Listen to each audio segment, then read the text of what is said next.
Hey guys, tonight we're going to travel back to a time so remote it feels like a dream. To witness a moment when the story of humanity almost ended before it truly began. Imagine you are standing on a quiet hill, looking out not at a city, but at the entire world. Before you lies the sprawling, chaotic, beautiful tapestry of our species. Over 8 billion people. We have built cities that glow like captured galaxies, woven a web of information that connects minds across continents, and launched our curiosity into the void on pillars of fire. We are, by any measure, the undisputed masters of this planet.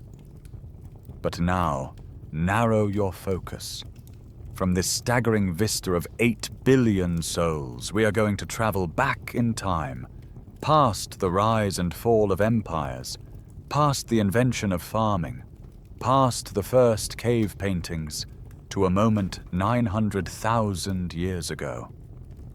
The world is quieter now, the air is different, and the entire population of our ancestors, the total number of breeding individuals who held the future of all humanity within them, was just 1,280.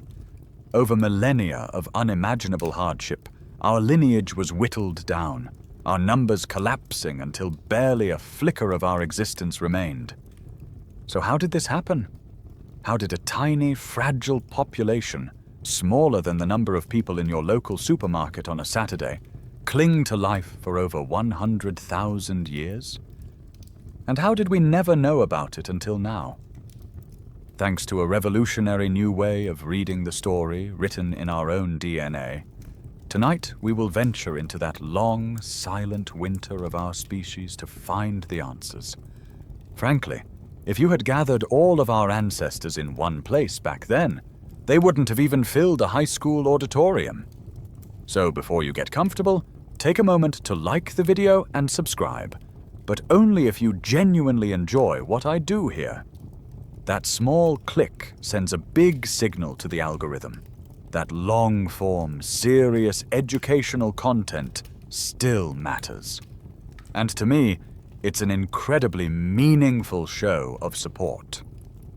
Thank you so much for helping keep this channel going strong. It always fascinates me to see where you're all tuning in from. Let me know in the comments where you are in the world and what time it is for you. Now, dim the lights, maybe turn on a fan for that soft background hum, and let's ease into tonight's journey together. You're a historian of the deepest past, a paleoanthropologist. For your entire career, you've worked with a picture of human evolution that, while full of questions, had a certain forward momentum.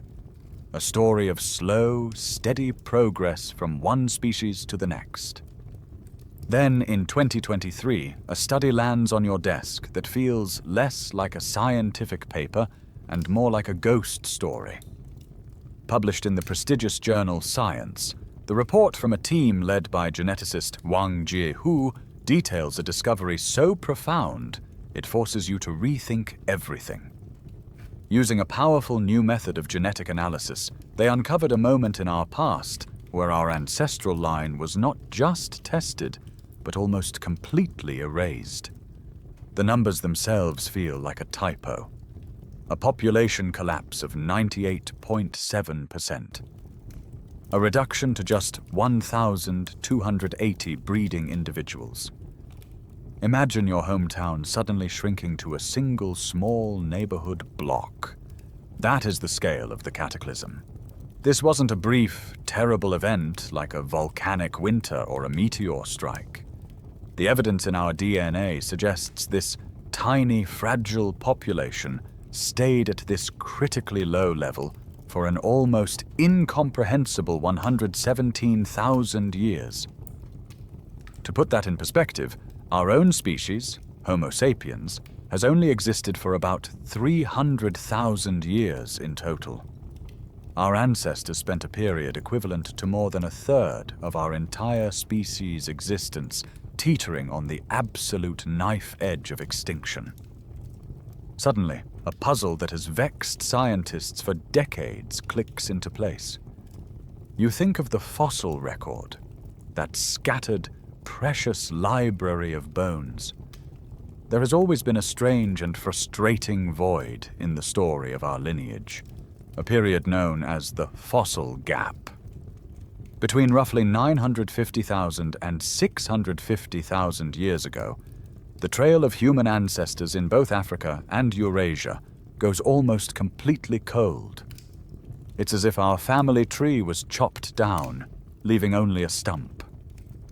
Explanations were offered. Perhaps conditions were poor for fossilization, or maybe we just haven't looked in the right places. But this discovery provides a much simpler, more chilling answer. There are almost no fossils because there were almost no people. You can't leave behind bones if you barely exist in the first place. The silence in the fossil record wasn't an absence of evidence, it was the evidence of absence. Paleoanthropologists still debate which specific hominin species, Homo erectus, heidelbergensis, or an unknown common ancestor, were the ones who endured the bottleneck. But what is clear is that they were the last thread we hung from. This new knowledge doesn't just fill a gap in the timeline, it recasts our entire origin story as an epic of survival against impossible odds. The first clue that our family history contained such a dark chapter has been hiding in plain sight for decades, encoded within you, me, and every other human on the planet. The clue is a profound, almost suspicious lack of variety. Imagine the collective human genome as a vast library. For a healthy, long-established species of 8 billion, this library should be overflowing with an incredible diversity of books, endless variation, editions, and unique texts collected over 1 million years. But when geneticists looked closely at our library, they found something strange. It was as if a catastrophic fire had swept through the stacks long ago, leaving only a handful of books on a single shelf. All 8 billion volumes in our modern library are essentially just copies of that one tiny surviving collection. This is why, in a rather famous scientific fact, you can find more genetic diversity in a single troop of chimpanzees in a small African forest than you can across the entire globe-spanning population of humanity. Our closest relatives, despite living in much smaller, more isolated groups, have a richer, more varied genetic library than we do. This isn't normal. It's the unmistakable signature of a species that was once pushed to the very brink. To understand how scientists read this signature, you have to think of your DNA not as a static blueprint, but as a very, very old story that gets a few new typos with each retelling. These typos, or mutations, accumulate at a roughly predictable rate over the generations. This is the principle behind the molecular clock.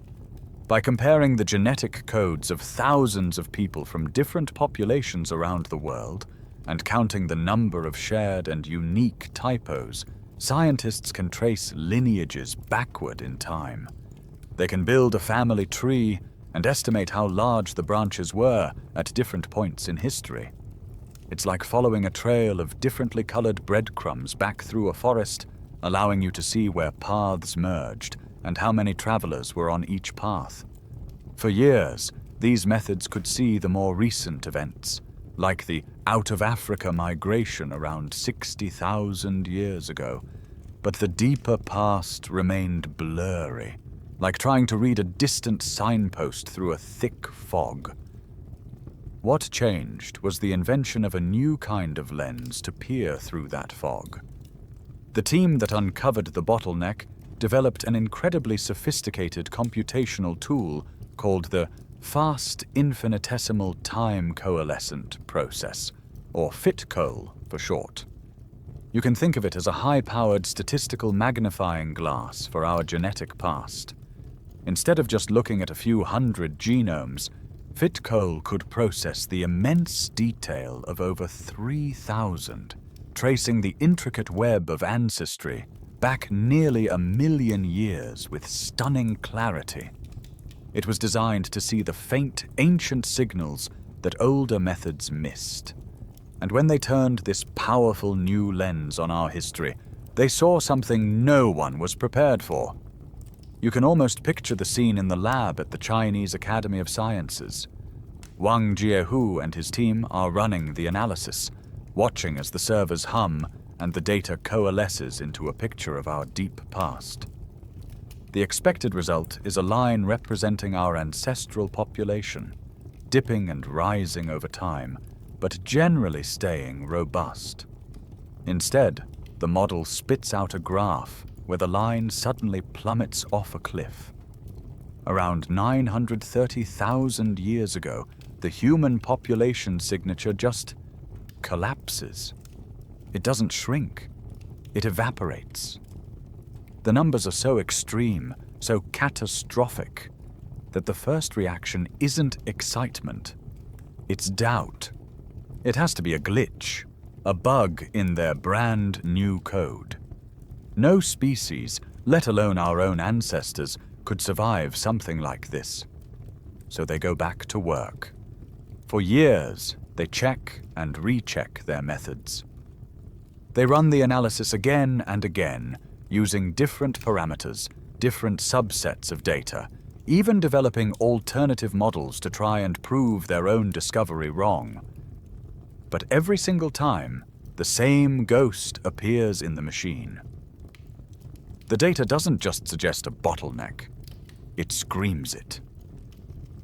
Every analysis points to the same terrifying conclusion. 98.7% of our direct ancestors were wiped out, and the survivors spent the next 100,000 years in a state of near extinction. The moment of discovery wasn't a sudden eureka, but a slow, dawning horror as years of meticulous work confirmed that humanity's story has a prequel we never knew existed. A century-long brush with total oblivion. If the low genetic diversity was the circumstantial evidence of this ancient crime, then the smoking gun is hiding inside nearly every cell in your body. It's a massive, unmissable clue that distinguishes you from all other great apes. You see, if you were to count the chromosomes in the cells of a chimpanzee, a gorilla, or an orangutan, you would find 48 of them, arranged in 24 pairs. But if you count your own, you'll only find 46 in 23 pairs. For a long time, this was just a curious fact, one of those little dividers between us and them. But the story of why we are missing a pair of chromosomes is the key to understanding the bottleneck. The truth is, we aren't missing them at all. 2 of them were fused together. Imagine your chromosomes are like pairs of shoelaces. All great apes have 24 pairs. Our ancestors did too. But at some point in our past, one individual was born in whom 2 of these ancestral pairs had merged, stuck together end to form one very long chromosome. We call it chromosome 2. This isn't just a theory. You can see the forensic evidence yourself under a microscope. Chromosomes have protective caps on their ends called telomeres, like the little plastic tips on shoelaces that keep them from fraying. A normal chromosome has telomeres at both ends. Your chromosome 2, uniquely, has the genetic signature of telomeres not only at its ends, but also fused together in its exact center. Furthermore, chromosomes have a central knot called a centromere that helps them move during cell division. Your chromosome 2 has one fully functional centromere, and just a little further down, the ghostly deactivated remnants of a second one. It is the molecular scar tissue from an ancient, radical act of genetic surgery. Now, a mutation of this magnitude is incredibly rare and usually has no advantage. In a large, healthy population of hundreds of thousands, it would be a genetic curiosity that would likely vanish within a few generations, a mere footnote in the species' history. But what happens when the population isn't hundreds of thousands?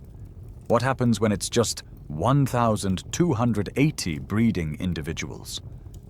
In a group that small, a strange genetic trait in one person, if they and their children are even slightly successful at surviving and reproducing, can spread like wildfire.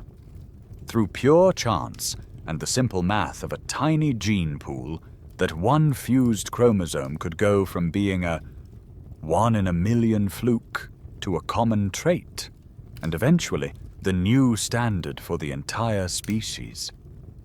The fact that every single human on Earth today, all 8 billion of us, carries this exact same fused chromosome is irrefutable proof that we all descend from a population so small that a single genetic accident could become our universal inheritance.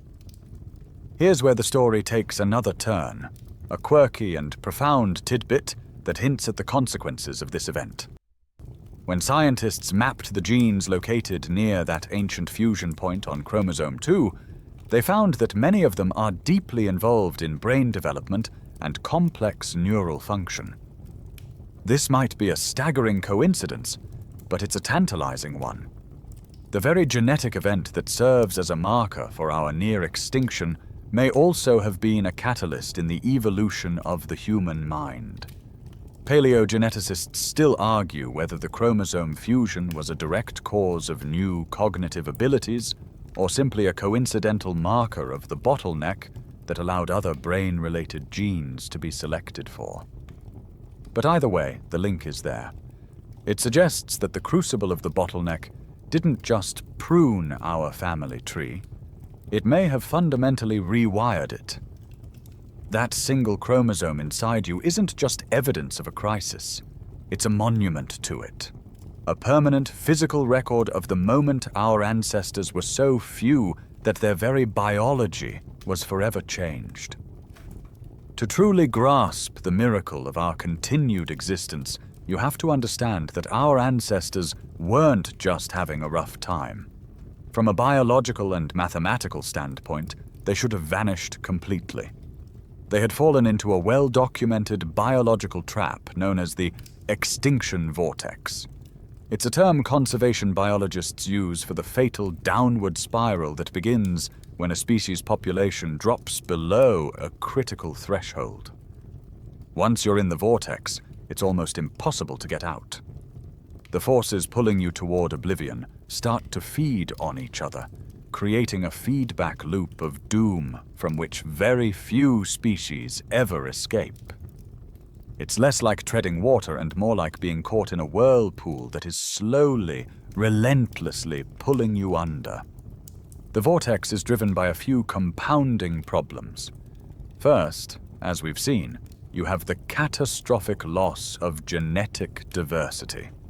With only 1,280 potential partners on the entire planet, inbreeding becomes unavoidable.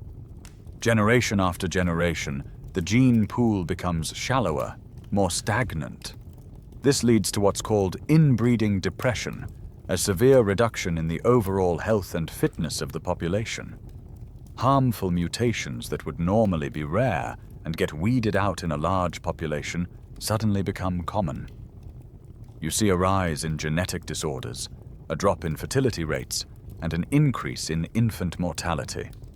The species literally starts to run out of healthy genetic code, like a writer trying to compose a novel using only a handful of letters. Second, this lack of diversity means the species loses its ability to adapt. Genetic variation is the raw material for evolution. It's nature's toolkit for dealing with change. If a new disease appears, a diverse population might have a few individuals who, by pure chance, possess a gene that gives them resistance. They survive, reproduce, and pass on that resistance. But in a genetically homogeneous population like our ancestors, a single well-adapted virus could have been a species-ending event. They had lost their evolutionary insurance policy. They were facing every new environmental challenge, every drought, every flood, every new predator, with a severely limited set of tools. Finally, and perhaps most terrifyingly, when you're down to just over 1,000 individuals, you become terrifyingly vulnerable to sheer bad luck. Biologists who create mathematical models of population dynamics can actually watch this play out on their computers. They see that for a small, isolated group, a single random event can be the final knockout blow. One unusually harsh winter, one wildfire that sweeps through your valley, one contaminated water source, events that a large, widespread population would barely notice, can become an extinction-level catastrophe. Our ancestors existed in this state of extreme vulnerability for 117,000 years.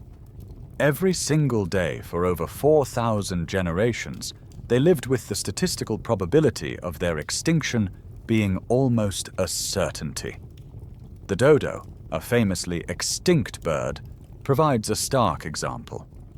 While hunted by humans, their final demise was accelerated by the vortex. Trapped on a single island, their small population had no defense against newly introduced predators and diseases. They were in a geographic vortex, much like our ancestors were in a demographic one. So when you look at the evidence, the question is no longer, how did our population shrink so much?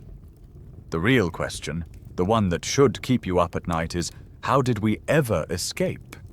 To be held in the grip of the extinction vortex for over 100 millennia and not only survive, but eventually break free and populate the entire globe is not just remarkable. It defies the established rules of biology. It tells us that this small band of survivors must have been doing something absolutely extraordinary. They weren't just passively enduring. They were actively fighting the downward spiral with every tool they had. This sets the stage for the next part of our story. We've seen the what, the genetic evidence of the bottleneck. Now we must turn to the why. What kind of planetary cataclysm could be so severe and so prolonged that it could trap our ancestors in this state of near death for a length of time that dwarfs all of recorded history? To understand the why behind our near extinction, you have to look up, away from the Earth, into the cold, silent mechanics of the cosmos. Our planet, it turns out, has a heartbeat, a slow, rhythmic pulse of climate change driven by its lonely dance around the sun. For hundreds of thousands of years before the crisis, our ancestors, likely the remarkably successful species Homo erectus, had thrived by learning the rhythm of this pulse. You can picture them, our great-great-grandparents 1,000 times over, spread across Africa and Eurasia. They were a triumph of evolution, the first hominins to truly conquer diverse environments, armed with stone tools and the beginnings of a social structure. They weren't endangered. They were the dominant human form on the planet, a testament to adaptability. The world they knew was governed by a predictable beat, the 41,000-year Ice Age cycle. For a little over 20,000 years, the Earth would gradually cool, and then, just as predictably, it would warm again. It was a tough metronome to live by, but it was consistent. Life, including our ancestors, had time to adapt, to migrate with the changing seasons, to fall back and advance with the ice. Then, around 900,000 years ago, the music stopped. The familiar, steady rhythm of the planet's climate didn't just change. It shattered. This event, known to geologists as the early Middle Pleistocene transition, was a fundamental rewiring of the entire global climate system. The predictable 41,000-year pulse was replaced by a new, violent and chaotic drumming. The ice ages became monstrously long and brutally cold, lasting for 100,000 years at a time. The brief warm periods in between, the interglacials, were often volatile and unreliable. The planet had entered a new age of extremes, and our ancestors were caught completely unprepared for the shift. The cause of this catastrophe wasn't a terrestrial event, but a cosmic alignment. The scientific evidence points to the Milankovitch cycles, the three subtle, overlapping wobbles in Earth's orbit. First, the shape of our orbit around the Sun stretches from nearly circular to more elliptical over a 100,000-year cycle, changing the total solar energy we receive. This is known as eccentricity.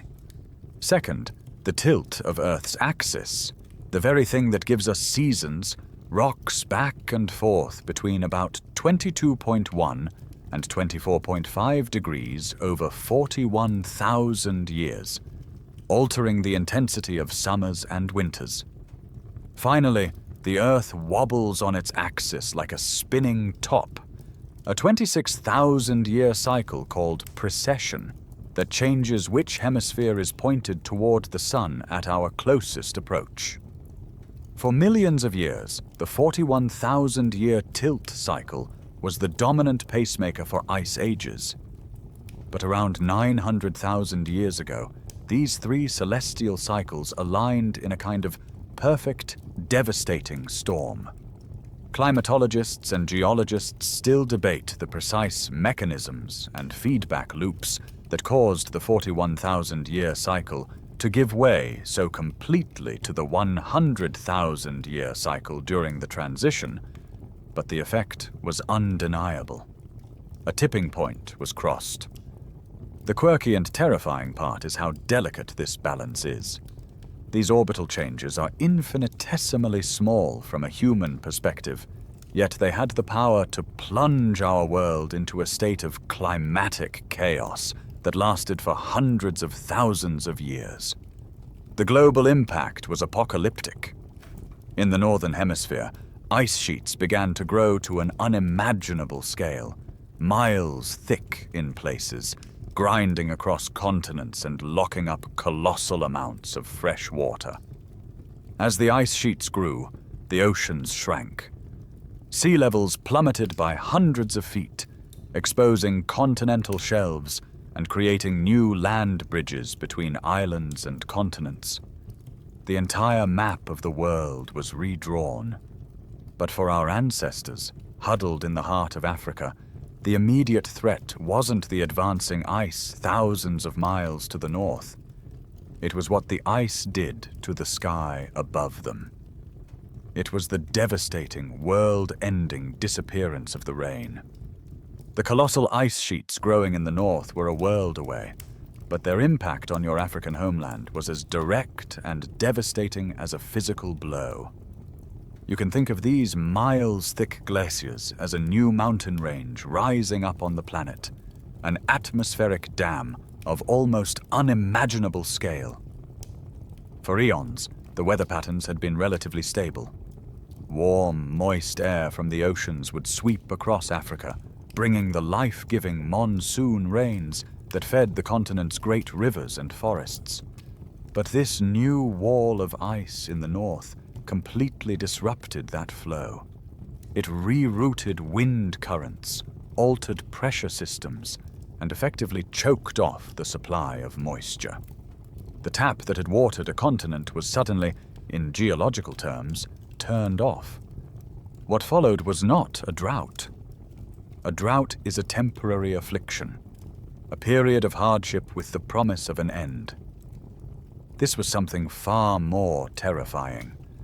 It was a permanent, grinding transformation of the very nature of the land, a process scientists call aridification. You must imagine this happening not over a single lifetime, but as a slow, creeping horror unfolding over thousands of years. The lush woodlands where your ancestors had foraged for generations began to thin out, the canopy shrinking, the deep green fading to a sickly yellow-brown. The savanna grasslands that replaced them held on for a time, but their green seasons became shorter, the dry seasons longer and more brutal. The earth itself grew thirsty, cracking open in great fissures where rivers once flowed. The landscape grew quiet, the buzz of insects softening, the calls of birds becoming rarer. It was the slow, inexorable turning of a green world to brown, and then to a pale, dusty beige. You don't have to simply imagine this. The scientific proof of this great drying is buried in silent archives at the bottom of the ocean and in the beds of ancient lakes. When scientists drill down into the seafloor off the coast of Africa, they pull up long cylinders of sediment that act as time capsules. In the layers from before the crisis, these cores are rich with the pollen of tropical trees and grasses, painted in dark, organic colors. But in the layers dated to 900,000 years ago, the signature changes dramatically. The pollen vanishes, replaced by thick bands of reddish dust blown from the heart of the continent. The same story is told in the dried-up beds of Africa's Great Rift Valley lakes. The layers of ancient mud tell a tale of a world that didn't just get drier, but catastrophically windier and dustier as vegetation died off, leaving the soil naked to the air. A quirky and likely miserable tidbit of life in this era is that the sky itself would have changed color, often filled with a pale, hazy dust that would have made the sun a weak, white disk. This climatic shift triggered a complete collapse of the ecosystem, a domino effect that cascaded through every living thing. The first to go were the great herds of grazing animals. Mainstream historical fact. Fossil records show a mass extinction event for many large African mammals during this period, including several species of ancient antelope, elephants, and giraffes. These magnificent creatures, which had thrived for millions of years, simply starved as their grasslands turned to desert. When the herbivores die, the carnivores are next. The predators who hunted them, and the scavengers who followed, found their food source dwindling to nothing. This included our ancestors. As hunters and opportunistic scavengers, their entire way of life was built on the foundation of a healthy, functioning ecosystem. As that foundation crumbled, so did their chances of survival. Scholars still debate the exact pace of this collapse, whether it was a uniform wave of desertification across the continent, or a more patchwork process with some regions drying faster than others. But for the humans on the ground, the result was the same. The world was emptying out. Every day became a desperate search for fewer and fewer resources. The familiar waterholes were now just cracked mud. The herds they used to follow were gone. The very landscape, once a provider, had become an adversary. For the vast majority of human populations scattered across Africa and Eurasia, this was an unwinnable battle. They were faced with a simple, brutal choice: adapt to an entirely new and hostile world, or die. The fossil gap tells us the outcome. Most of them chose poorly, or rather, had no choice at all. They faded away, their genetic lines extinguished forever, leaving behind no trace but a haunting silence in the earth. Only a tiny fraction, somewhere on that dying continent, found a way to endure. So, as the world withered and most of your ancestors faded into the dust of history, a tiny remnant held on. But where? On a continent turning to desert, where could life possibly persist? The answer lies in an ecological concept known as a refugium. You can think of it as a lifeboat in a planetary shipwreck. A refugium is a small, isolated area where local conditions allow a species to survive through a period of widespread, unfavorable climate. While the world outside is burning or freezing or drying up, the unique geography of this one small pocket creates a bubble of stability, a sanctuary where the old world clings to life. For our ancestors, finding such a place was their only chance, and the desperate search for this real-world Eden is now one of the most exciting quests in modern archaeology. Scientists have a few prime suspects for the location of this lost world. The first and perhaps most popular candidate is the Great Rift Valley in East Africa. This massive scar in the Earth's crust is a place of geological turmoil, full of volcanoes, deep valleys, and enormous lakes. This very instability may have been its saving grace. Geothermal activity could have maintained more stable local temperatures, and the steep escarpments of the valley walls could have snagged what little moisture was left in the air, channeling it into streams that fed the valley floor. It would have been a landscape of dramatic contrasts. Arid plains surrounding a thin, green line of life clinging to a river or a lake that refused to die. A second possibility lies higher up, in the mountainous regions like the Ethiopian highlands. You can picture these as sky islands. While the lowlands baked, these high-altitude plateaus would have been cooler and capable of creating their own microclimates, catching clouds that passed over the rest of the continent without shedding a drop. Life here would have been tough, adapted to thin air and rugged terrain, but it might have been a consistent, predictable kind of tough. Here, in isolated mountain valleys, small bands of humans could have found reliable springs and enough vegetation to sustain themselves, looking down from their green fortress at the brown, dusty world below. The third prime suspect is the coast, particularly the southern coast of what is now South Africa. While the interior of the continent dried out, the ocean remained a vast, reliable source of food.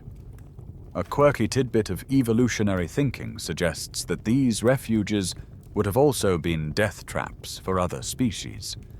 Animals desperate for water would congregate at the last remaining oases, making them incredibly dangerous, but also a concentrated hunting ground for our clever ancestors. For coastal survivors, the menu would have shifted from terrestrial game to the riches of the sea. A mainstream fact in paleoanthropology is that some of the earliest evidence for systematic human consumption of shellfish comes from this region. Foraging in tidal pools for mussels, limpets, and crabs would have provided a consistent, nutrient-rich food source that was entirely independent of the rainfall. The truth is, we don't know for sure. The search for physical evidence of these survivors is a monumental task, but the genetic data has ignited a fire under the scientific community.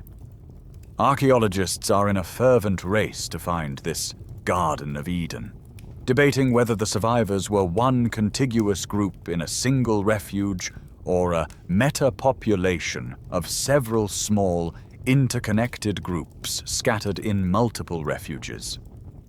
The metapopulation theory is particularly compelling. It suggests not one single lifeboat, but a small fleet of them, scattered across Africa. Tiny bands of a few hundred people here, a few hundred there, perhaps hundreds of miles apart, but maintaining just enough contact over generations to exchange genes and knowledge, ensuring that if one group failed, the others would carry on. But you must erase any image of paradise from your mind. These refugees weren't lush sanctuaries. They were prisons of survival. They were the last possible place to live in a world that had become almost entirely uninhabitable. The resources were finite, the space was limited, and the pressure was constant. Life in the refugium wasn't about thriving. It was about the daily, grinding, monotonous, and utterly heroic act of not dying. It was a place that would hold our ancestors for the next 100,000 years, forging them into something entirely new. Your world has shrunk. The vast continent of your ancestors, a boundless expanse of possibility, has contracted to the size of a single valley, a stretch of coastline, or a lonely mountain plateau. And your society, once a network of clans, has been reduced to your immediate family. You live in a band of perhaps 25 people, a multi-generational huddle of grandparents, parents, aunts, uncles, cousins, and children. You are related to every single person you will ever meet. The concepts of privacy or solitude are utterly alien. Every joy, every sorrow, every meal, and every argument happens in public, in the constant, watchful presence of your kin. You know the exact sound of each person's breathing as they sleep. You know their strengths, their weaknesses, their fears, and their lingering griefs with an intimacy that modern life has made impossible. This tiny, fragile, and probably quite annoying group is your entire world. It is the beginning, middle, and end of your universe. The rhythm of your life is a brutal, monotonous loop. The sunrise, a pale disk in a dusty sky, and the routine begins. Wake up. Find water. Find food. Avoid being eaten. Maintain your tools, protect the fire, teach the young. Repeat. This is not a life of grand hunts and noble struggle. It is a life of grinding, relentless chores, 1,000 small acts of survival that must be performed perfectly every single day. There are no weekends, no holidays, no retirement. There is only the cycle, repeated for what you will come to know as 4,000 consecutive generations. The sheer soul-crushing boredom must have been as much of a threat as starvation. A psychological battle waged against the sameness of a life stripped down to its barest essentials. And you are not alone in this desolate landscape. The other survivors of the Great Dying are out there, and they are hungry.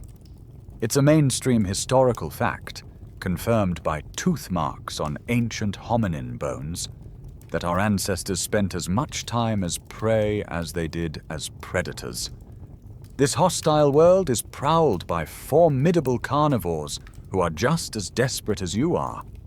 You live in mortal fear of the giant, short-faced hyena, Pachycrocuta, a beast capable of crushing bone with a single bite. You learn to recognize the tracks of the saber-toothed cats, silent hunters who can kill with terrifying speed.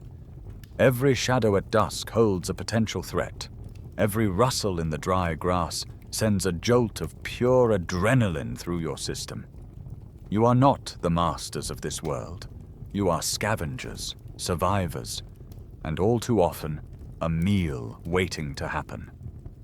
Your small band must move with a constant, weary vigilance, knowing that a single moment of inattention could mean the loss of a precious life.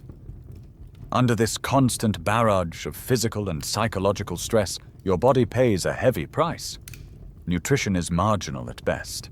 You are likely chronically underfed, and your diet lacks the variety needed for robust health. A broken bone, a severe infection, or a difficult childbirth are often death sentences. As a result, the quirky and grim tidbit of your existence is that life is brutally short. If you manage to survive past the perils of childhood and reach the ripe old age of 30, you are a revered elder, a living library of priceless knowledge. Your weathered face and slowing steps are a mark of incredible success, not decline. The group depends on your memory, your wisdom earned through a decade or two more of survival than anyone else. But this also means that the window for passing on knowledge is terrifyingly brief, making the role of the teacher, which we will come to, an act of desperate urgency. Now, try to imagine the psychological weight of it all. The stories passed down by your elders, the 30-year-olds, are tales of a different world, a world they only know from their own grandparents, a world of endless green, of rivers that flowed year-round, of skies so clear and blue it would hurt your eyes, a world with vast herds of game, so many that the ground would shake when they ran. That world is your mythology, your lost paradise. Your reality is a barren, hostile landscape under a perpetually hazy sky. You are living in the ruins of a better time, haunted by the memory of a bounty you have never known. It is a profound, species-wide state of grief for a lost Eden. This is the stage upon which you must not only survive, but also somehow begin the slow, arduous process of becoming something new, something capable of one day inheriting the earth. In that shrunken, hostile world, your life orbits around a single, unwavering axis: water. It is the first thought that greets you in the hazy dawn, and the last anxiety that settles with you in the fire-lit dark. Food is a constant worry, predators a constant threat, but water is a metaphysical certainty. Without it, all other problems become irrelevant in a matter of days. Your entire culture, your technology, and your understanding of the world are built upon this singular obsession. The landscape is not divided into hills and valleys, but into zones of possibility and places of certain death, all defined by their relationship to moisture. Your senses have been honed by generations of this desperate focus into something your modern descendants have long since lost. You have developed an almost supernatural ability to read the land for its hidden secrets. You don't just see a barren plain. You see the almost imperceptible dip in the terrain that suggests an ancient riverbed where moisture might linger just beneath the surface. You don't just see a scraggly line of bushes, you recognize them as deep-rooted acacias whose very survival points to a water table far below, a living green arrow pointing to an invisible treasure. You learn to follow the faintest animal tracks, not with the hope of a meal, but with the knowledge that all creatures are slaves to the same thirst, and their paths will eventually converge on the one thing that matters. This is your science, an intimate and profound geology of survival, learned not from books, but from the hard lessons of dehydration and the sweet reward of a life-saving sip. At some point, a genius is born in your group, an individual who, instead of just searching for water, decides to chase it. This leads to what is, for its time, a technological leap as significant as the first moon landing. You learn to dig. It's a mainstream historical fact that some of the earliest hominin-made wells were simple pits, or seep wells, dug into the sandy beds of dry rivers. Imagine the cognitive breakthrough this represents.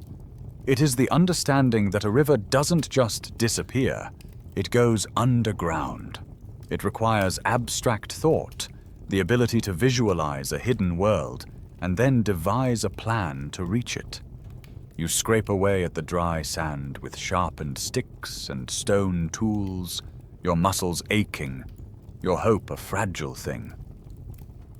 And then you see it. The sand at the bottom of the pit darkens, turning from pale dust to rich mud. Water, sweet and cool, begins to pool in the depression. You have not found an oasis, you have made one.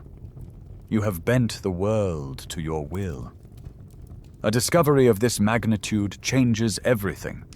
A reliable water source, whether a hidden spring or a well you have learned to dig, becomes the most valuable piece of real estate on the planet.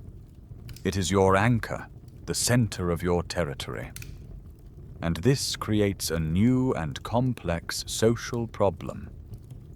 Anthropologists still argue whether these precious water sources were catalysts for the first forms of organized warfare, or the crucible in which complex rules of shared access and diplomacy were forged. Was a permanent waterhole a fortress to be defended with your life against outsiders? Or did the desperation of the times force a kind of primal law of the commons, where different bands would negotiate access, understanding that cooperation was the only path to mutual survival? Perhaps it was both, a tense balance of territoriality and grudging partnership. This vital information, the location of the last spring, the trick to digging a well, the protocol for approaching another group's water source, is too precious to be left to chance. It must be passed down. Without writing, your memory becomes the most critical tool you possess. The map of your world exists only in the minds of your elders. The quirky and beautiful result is that geography becomes a story. The path to a hidden water source is not a set of directions. It is a chant, a song, a sacred narrative woven with myth and history. You walk toward the morning sun until you reach the rock that looks like a sleeping lion. Then you turn and follow the dry riverbed for the count of 100 breaths, until you see the 3 sister trees. Each landmark is given a name, a personality, a place in the mythology of your people. This oral geography is memorized with perfect fidelity, because a single forgotten detail, a single misplaced landmark in the story, could mean the death of the entire band. The children don't just learn a route, they learn the soul of the land itself, their survival dependent on the power of a well-told story. With the problem of water solved, at least for the moment, the next great crisis looms with the rising sun. Hunger. The stories of your ancestors are filled with the thunder of stampeding herds, the glory of the great hunts, and the communal feasts that followed. But those stories now feel like myths from a forgotten age. The vast grasslands that supported the mammoths, the giant antelope, and the wild horses have turned to dust, and the great herds have vanished with them. The central pillar of your culture and your diet has been kicked out from under you. The old ways of hunting, the strategies passed down for 1,000,000 years, are now useless. Your ancestors were specialists, masters of the big game. You must become a master of everything else. You must become what anthropologists call a dietary generalist. Your new menu is far less glamorous, but infinitely more resilient. It begins with the things that crawl and buzz. You learn to embrace the insect revolution. You follow the trails of termites to their great sandy mounds, breaking them open to harvest the pale, protein-rich workers and soldiers. You learn the seasons of the grasshopper, catching them in the cool mornings when they are slow and sluggish. You dig for the fat, white beetle larvae in rotting logs. To your modern descendants, this might seem like a desperate last resort, but to you, it is a revelation. Insects are a superfood, pound for pound, one of the most reliable and nutritious sources of protein and fat on the planet. They reproduce quickly. They are abundant even when larger animals are scarce, and harvesting them is a relatively low-risk activity. They are the perfect food for a world on the brink. Next, you turn your attention downward to the pantry hidden beneath the parched earth. You learn to read the subtle language of leaves and stems, identifying the plants that store their energy, not in fleeting fruits, but in starchy, life-sustaining roots and tubers. This is a dangerous and intellectually demanding shift. The underground world is full of tricksters, plants that look identical but are separated by a fatal dose of poison. Your group must develop a vast shared encyclopedia of botanical knowledge, a mental database of which plants are safe, which are toxic unless prepared in a specific way, and which are simply deadly. Your stone tools, once used primarily for butchering large carcasses, are repurposed. Scientific analysis of the tools from this period reveals the story in microscopic detail. Under powerful magnification, archaeologists can see the specific type of polish and the tiny striations left behind by the silica in tough plant fibers, unmistakable evidence of tools used for digging up roots and slicing tubers. This isn't just a change in diet, it's a change in technology and a massive expansion of your knowledge base. Finally, you recalibrate your hunting skills. The epic confrontation with a mammoth, requiring the coordinated effort of a dozen hunters, is a thing of the past. Your new prey is small, fast, and clever. You become a master of the small game strategy. You learn the patient, silent art of trapping a rodent or a lizard.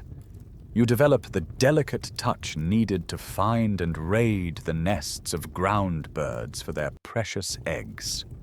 You learn that a tortoise, slow and unassuming, is a walking fortress of meat that can be easily captured and kept alive for days, a living food supply. This kind of hunting requires an entirely different set of cognitive skills. Not bravery and brute force, but stealth, intricate knowledge of animal behavior, and the ability to think several steps ahead. You are no longer just a hunter.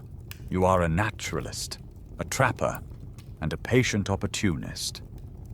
Your world is smaller, the rewards less dramatic, but your understanding of every niche and crevice of your environment has become profoundly deep. You have learned the great lesson of the bottleneck. Survival belongs not to the strongest, but to the one who is willing to eat everything. You have a new menu, a catalogue of roots, insects, and small, scuttling creatures that keeps the gnawing hunger at bay. But this food is tough, often indigestible and sometimes laced with toxins. A new diet requires a new technology, and your people have harnessed the most powerful and transformative tool in the history of the world. It is a captured piece of the sun, a dancing, hungry spirit that you keep alive in a carefully guarded hearth. It is fire. To call it a tool is to diminish it. Fire is the warm, beating heart of your small world, the single technology that makes every other survival strategy possible. It is the bright, definitive line between you and every other animal on the planet, the true difference between life and a cold, swift death. Its first gift is a revolution in your stomach. You learn to cook.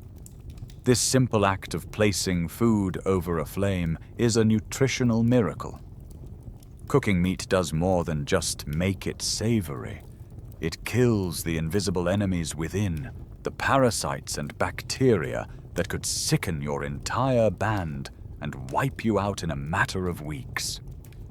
But the true magic happens on a molecular level. Cooking is a form of external digestion. For those tough, fibrous tubers you now depend on, the heat breaks down the complex carbohydrates and dense cellulose that your own gut struggles to process. For the occasional small animal you catch, the flame unravels the tough, sinewy proteins, making them infinitely easier to absorb. In a quirky but accurate sense, the fire has become a second, shared stomach for your family, one that does the hard work of digestion before the food ever passes your lips. This unlocks a massive surplus of calories from the exact same amount of food, a critical advantage in a world of constant scarcity. This dietary shift, this outsourcing of digestive labor, is what many scientists believe fueled the next great leap in our evolution. An energy-expensive gut could begin to shrink, freeing up precious metabolic resources that could be redirected to the most energy-hungry organ of all, your growing brain. The second gift of fire is a fortress of light. The prehistoric night is an entirely different world from the one you know. It is an absolute, crushing blackness, filled with unseen things that hunt by sound and smell.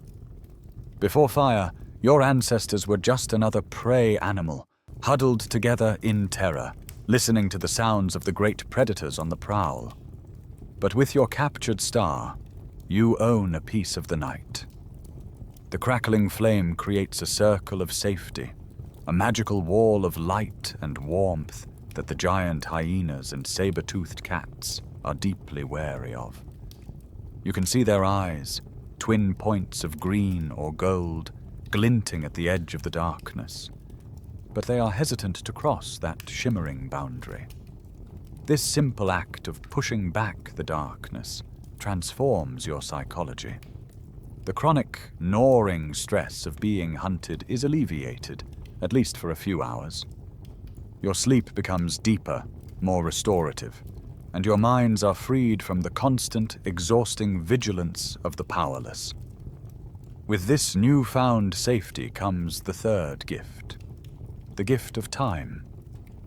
Before fire, your day was brutally simple. It ended when the sun went down. The hours of darkness were lost, spent in hiding. But now, the fire extends your day. The evening is no longer a time of fear, but a time of industry and community. In the flickering firelight, you can work. You can sharpen a wooden spear, carefully scraping it into a fine point with a stone flake. You can process the tubers you gathered, ensuring they are ready for the morning. You can mend a ripped animal hide. But far more importantly, the fireside becomes the first human living room. It is here, in the shared warmth, that the social bonds of your tiny group are forged into something unbreakable. It is here that the day's events are recounted, that plans are made, that knowledge is passed from elder to child. The stories of the lost world, the techniques for finding water, the subtle warnings about a certain toxic plant. This is the curriculum, and the fireside is the classroom. Anthropologists still debate the precise timeline of this mastery, a classic chicken and egg problem. Did the systematic control of fire allow our ancestors to survive the bottleneck? Or did the intense pressure of the crisis is precisely what forced them to perfect this technology once and for all? Either way, its impact was absolute. It warmed your bodies, but it also ignited your minds and sparked the beginnings of complex culture. The fire you have mastered does more than warm your bodies and cook your food. In its gentle, flickering light, it illuminates a profound paradox at the heart of your survival. In the wider animal kingdom, extreme scarcity usually triggers an iron law of self-preservation. When the food runs out, the social bonds fray, and it becomes every individual for themselves. A pack of wolves, a troop of chimpanzees. When faced with starvation, the hierarchy asserts itself with brutal clarity, and the weak are often left behind. But for your ancestors, huddled in this crucible of want, the exact opposite happened. The relentless pressure didn't shatter your society. It fused it into something stronger, something new. The great imperative of the bottleneck was this: survive together, or don't survive at all. This shift was born from simple, brutal mathematics. In a band of 25 people, There is no such thing as a spare human. Every single individual is a priceless, irreplaceable repository of skill and memory. That quiet woman who sits weaving reeds into a carrier, she is the only one who knows the subtle difference between the edible berries and their toxic lookalikes. That grumpy old man with the bad leg. He is the only one who remembers the story map that leads to the emergency water source 3 days' walk to the south. In this context, internal conflict isn't just a disagreement. It's an act of collective suicide. If a fight over a piece of meat leads to an injury or a death, you haven't just lost a person. You have lost a critical part of your group's brain. You've torn a page out of your only encyclopedia of survival. Therefore, your society develops an overwhelming emphasis on conflict resolution, on fairness, on maintaining the delicate equilibrium of the group. The most successful individuals are not the strongest or most aggressive, but the most diplomatic, the most empathetic, the ones who can soothe tensions before they explode. This social imperative leads to a culture of what can only be described as radical sharing. The concept of personal property beyond the tool in your hand is likely a dangerous absurdity. The food brought back at the end of the day doesn't belong to the gatherer. It belongs to the fire, to the collective. It is pooled and redistributed, ensuring that everyone, from the youngest child to the oldest elder, gets a share. Hoarding would be the ultimate crime. A betrayal so profound it would threaten the very fabric of your existence. This isn't born from a high-minded moral philosophy. It is a pragmatic survival strategy. The health of the group is paramount because the group is the only thing keeping you alive. This is the deep, ancestral origin of the human instinct for fairness, the innate sense that resources should be distributed equitably. It was selected for generation after generation in the firelight of these desperate camps. Perhaps the most touching and evolutionarily significant consequence of this new social logic is how you treat your weak and injured. Instead of abandoning the individual with a broken leg or the one laid low by a fever, you care for them. You bring them water, share your food, and protect them from predators. This is a profound departure from the often brutal efficiency of the natural world. And the reason, once again, is entirely practical. An injured hunter cannot walk, but he can still speak. He can still teach the children how to knap a stone tool, his hands moving with the muscle memory of 1,000 successful creations. An elderly woman, too frail to gather, is a living library of botanical knowledge and kinship history. The quirky tidbit is that you value these individuals not just for who they are, but for what they know. They are the precious hard drives of your culture, and you will protect them with your lives because your lives depend on the data they hold. This isn't just speculation. The silent stones and bones testify to this ancient compassion. A mainstream and powerful piece of evidence comes from the fossils of your close relatives, Homo heidelbergensis, found at the site of Atapuerca in Spain. One individual, a child, was born with a severe congenital disability that would have made it impossible to survive on its own, yet it lived for several years. Another fossil, an elder nicknamed Elvis by the archaeologists, suffered from multiple debilitating spinal injuries, but lived on for a long time, clearly supported by his group. These ancient bones are etched with the proof of prehistoric empathy. They are fossilized acts of kindness, demonstrating that, for hundreds of thousands of years, our ancestors understood that the true strength of a group is measured not by how it treats its strongest members, but by its refusal to abandon its most vulnerable. In your small, fire-lit world, A new currency has emerged that is far more valuable than meat or well-crafted stone. It is knowledge. In the stable, predictable world of your distant ancestors, a young hominin could learn most of what it needed to know through simple observation and imitation. Watch the elders, do what they do, and you would likely survive. But your world is no longer stable or predictable. It is a complex, treacherous landscape of invisible rules and deadly exceptions.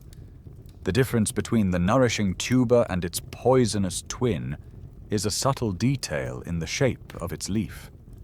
The knowledge of which mushrooms will kill you is absolute and unforgiving. The environment has become a minefield of high-stakes information, and imitation is no longer enough. Survival now depends on active, deliberate, and relentless teaching. The cost of a mistake in this new world is absolute.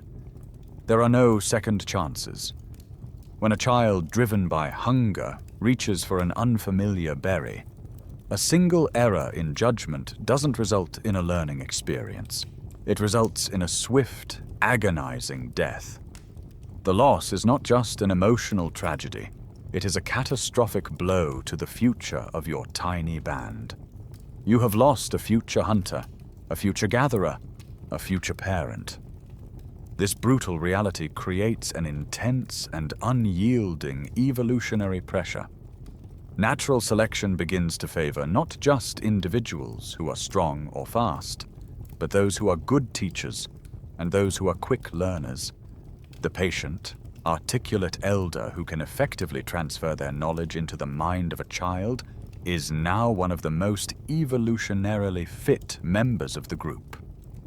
Likewise, the attentive, curious, and obedient child who can absorb, retain, and apply those lessons has a vastly greater chance of reaching adulthood and passing on their own genes.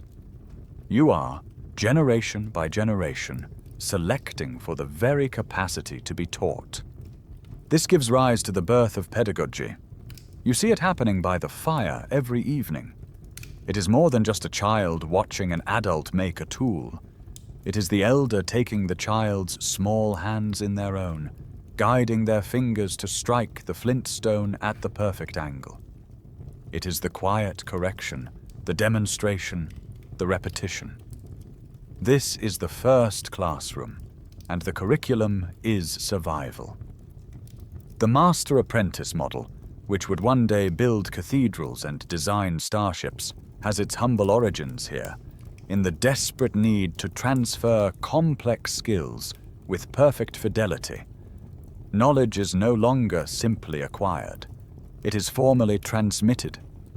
It is a sacred inheritance, passed from one mind to the next.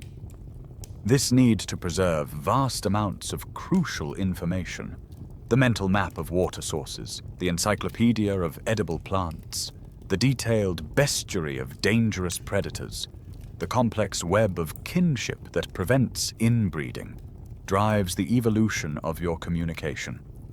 Simple grunts and gestures are not enough to convey the necessary detail. Your language is forced to become more complex, more nuanced, capable of handling abstract concepts and detailed narratives. You develop oral tradition, a technology for storing data not on stone or clay, but in the collective memory of the group, encoded in stories, songs, and rituals. The history of your people and the rules for survival become one and the same, a living, breathing database that is rehearsed and reinforced every single day. Within this new social structure, a particularly powerful role emerges, one explained by a famous anthropological concept known as the grandmother hypothesis. This is the quirky and beautiful tidbit at the heart of your new society. In most primate species, a female's value is tied to her reproductive years. Once she can no longer bear offspring, her evolutionary role is largely over. But in your band, these post-menopausal females, the grandmothers, have become some of the most important people in the group. Freed from the biological demands of bearing and nursing their own infants, they can invest their time and energy in their children's children. They become the primary teachers and secondary caregivers. While their daughters, the young mothers, are out on the dangerous landscape gathering food, the grandmothers are back at the camp, watching the toddlers, teaching the older children, and processing food with their decades of accumulated skill. They are the anchors of your society, the living bridges between the past and the future, and their contribution dramatically increases the survival rate of their grandchildren, ensuring their own genetic legacy continues. It is a revolutionary social innovation, a way of life that turns the wisdom of age into a powerful engine for the survival of the young. You have built a new kind of society, a tight-knit fortress of cooperation, knowledge, and shared culture, held together by the warm glow of the fire. But while you have been busy rewriting the rules of social survival, a silent, relentless battle has been raging within your very blood. You have been walking a genetic tightrope for 1,000 generations, fighting against the cold, unforgiving mathematics of the extinction vortex. You have solved the problems of food, water, and community. But the greatest threat may be the one you cannot see: the slow, inexorable decay of your own genetic code. With a global breeding population of just 1,280 individuals, the problem of inbreeding is no longer a risk. It is a mathematical certainty. Your family tree has not just stopped branching out, it has begun to fold back in on itself. Cousins marry cousins, and after a few generations, everyone is related to everyone else in multiple overlapping ways. This is the definition of a genetic bottleneck, and its consequences are severe. In a large, diverse population, rare and harmful genetic mutations often remain dormant, their effects masked by healthy genes from an unrelated partner. But in your shallow gene pool, these harmful mutations are brought out into the open. Two individuals carrying the same recessive flaw are now far more likely to meet, mate, and produce offspring in whom that flaw becomes a devastating reality. Generation by generation, you would have seen a heartbreaking rise in birth defects, genetic disorders, and reduced fertility. This is the grim reality of inbreeding depression, a well-documented scientific phenomenon that pushes small populations toward oblivion. And yet, you are still here. This fact points to a strange and powerful paradox at the heart of the bottleneck. The very mechanism that threatens to destroy you, the tiny gene pool, also creates an environment of the most intense and rapid evolution imaginable. In a large population, even a highly beneficial new mutation can take hundreds of generations to become common. But in a group of 1,280, a single advantageous trait can sweep through the entire population with lightning speed. Your world has become an evolutionary pressure cooker, a high-speed laboratory for natural selection. Evolution is no longer a slow, meandering process. It is happening in hyperdrive. Every single generation is a ruthless filter.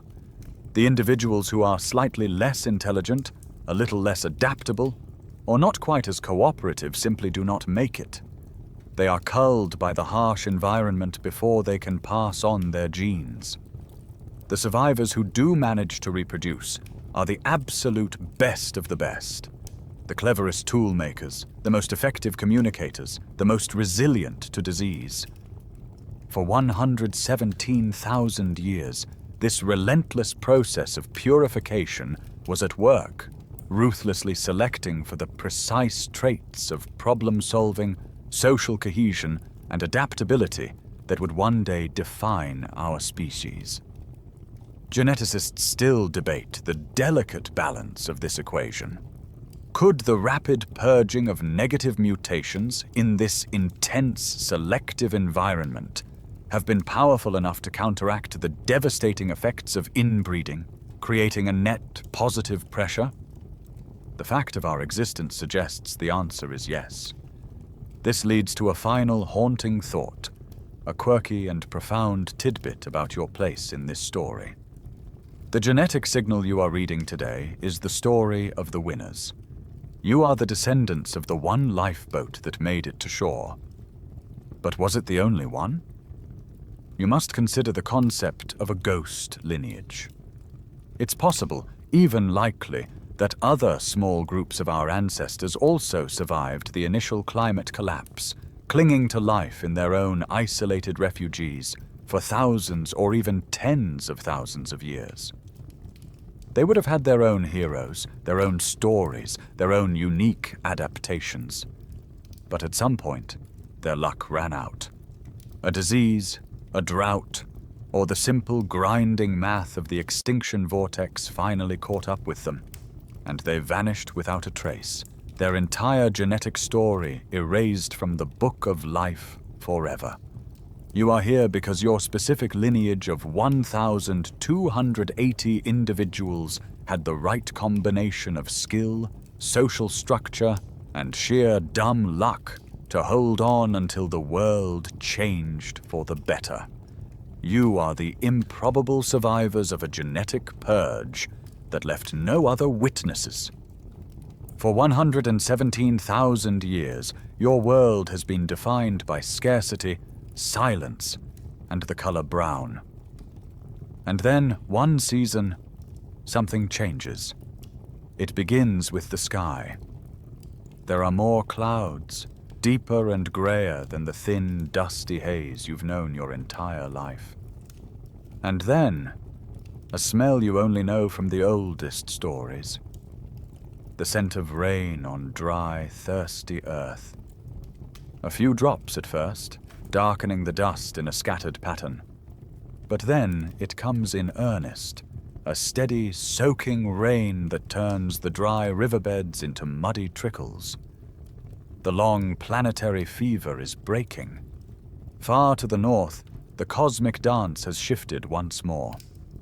The slight wobble, the subtle stretch in Earth's orbit that plunged your world into a deep freeze, has eased.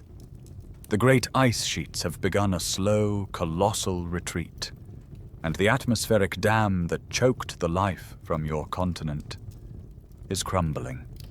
The rains are returning. At first, the change is slow, almost imperceptible. The next year, the sparse grasses are a little thicker. The thorny bushes put out a few more leaves. The trickle in the riverbed lasts for a week longer than it did the year before. But the process accelerates. Within a few generations, the landscape of your childhood is gone, replaced by a world of vibrant, shocking green. What was scrubland is now a savanna teeming with grasses that ripple like a great sea in the wind. The rivers that were ghosts in your grandparents' stories now flow with real water, carving new paths through the resurrected land. And with the plants come the animals. Small herds of antelope, then larger ones, their numbers swelling to fill the empty plains. The world is being reborn, and you are the sole inheritors of this new Eden. For your people, the bottleneck survivors, this reborn world is an empty paradise. You have spent 4,000 generations honing your survival skills in the harshest environment imaginable. You are masters of cooperation, expert tool makers, and walking encyclopedias of natural history. And now, you find yourselves in a world of unimaginable bounty with virtually no competition. It is as if a coiled spring, compressed for over 100,000 years, has suddenly been released. Your population, which had clung to the number 1,280 for an eternity, explodes. The growth is exponential. A family that once had only enough resources for 2 children can now support 4 or 5. The small band of 25 becomes 50, then 100. New bands split off, moving into the vast, unclaimed territories, following the expanding grasslands and the growing herds. This isn't a speculative story. It is a clear and dramatic signal written in our shared DNA. When geneticists apply their molecular clocks to this period, they see the signature of the bottleneck end as abruptly as it began, replaced by a sudden, massive increase in population size and genetic diversity. The line on the graph that had flatlined for 100 millennia suddenly shoots upward. It is the definitive scientific evidence that the long winter was over and a new spring had begun for humanity. The tiny, flickering candle of our existence, which had been sheltered in a single desperate refuge, now ignites a wild fire of expansion that will sweep across the continent. But you must understand this crucial point. The people emerging from the bottleneck were not the same people who had entered it. The crisis was more than just a filter that let a few lucky individuals slip through. It was a forge. It had burned away old strategies and hammered the survivors into something entirely new. A new breed of human was stepping out into this new world. They were smarter, their brains honed by the relentless cognitive demands of survival. They were more intensely social, their cooperative instincts hardwired by the absolute necessity of the group. They were more technologically advanced, armed with the knowledge of fire, complex tools, and sophisticated survival strategies. They were the battle-hardened, crisis-tested graduates of the most brutal school in the history of life on Earth. They had not just survived the apocalypse, they had been transformed by it, emerging stronger, tougher, and more adaptable than any human who had ever lived before. They were ready. The long period of clinging to existence was over. The age of inheritance was about to begin. The population explosion you are witnessing is not just a simple recovery. It is a creative force of immense power. You must think of the bottleneck as a kind of evolutionary spring load. For 117,000 years, the immense pressures of the crisis were compressing the spring of human potential, winding it tighter and tighter with each passing generation. Every ounce of intelligence, cooperation, and resilience was packed into that tiny, compressed population. Now, with the climate improving and the world opening up, that spring has been released. The resulting explosion of life doesn't just move forward.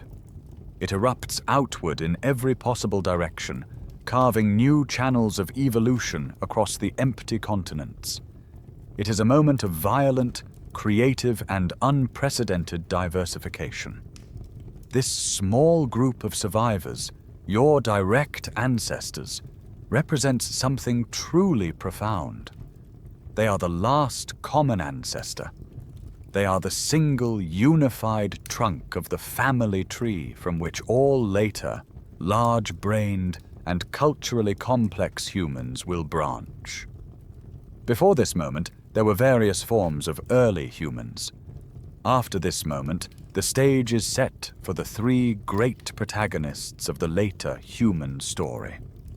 The bottleneck was the final time that the ancestors of every significant hominin to come were all part of one single interbreeding group, huddled together in their African refuge. What happens next is the great splintering, a trifurcation that will define the next 800,000 years of history. The first path is the one of continuity. A large portion of the expanding population simply stays home. They remain in the African motherland, the crucible that forged them, and continue to adapt to its unique and ever-changing challenges. They are the trunk of the tree that continues to grow straight up. This is the lineage that, after another 500,000 years of evolution in the African crucible, will eventually give rise to your own species, Homo sapiens. The second path is the way of the North, driven by population growth and the simple, timeless curiosity to see what lies over the next hill. A wave of these new humans begins to push out of Africa. They cross the Sinai land bridge, or perhaps the narrow straits at the southern end of the Red Sea. They move into the Middle East, and from there begin the slow generational creep westward into the vast, colder continent of Europe. These pioneers are entering a world profoundly different from the one they left behind.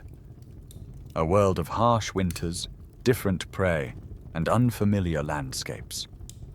They are set on a separate evolutionary course, one that will forge them into the masters of the Ice Age, the Neanderthals. And a third, more enigmatic branch turns east.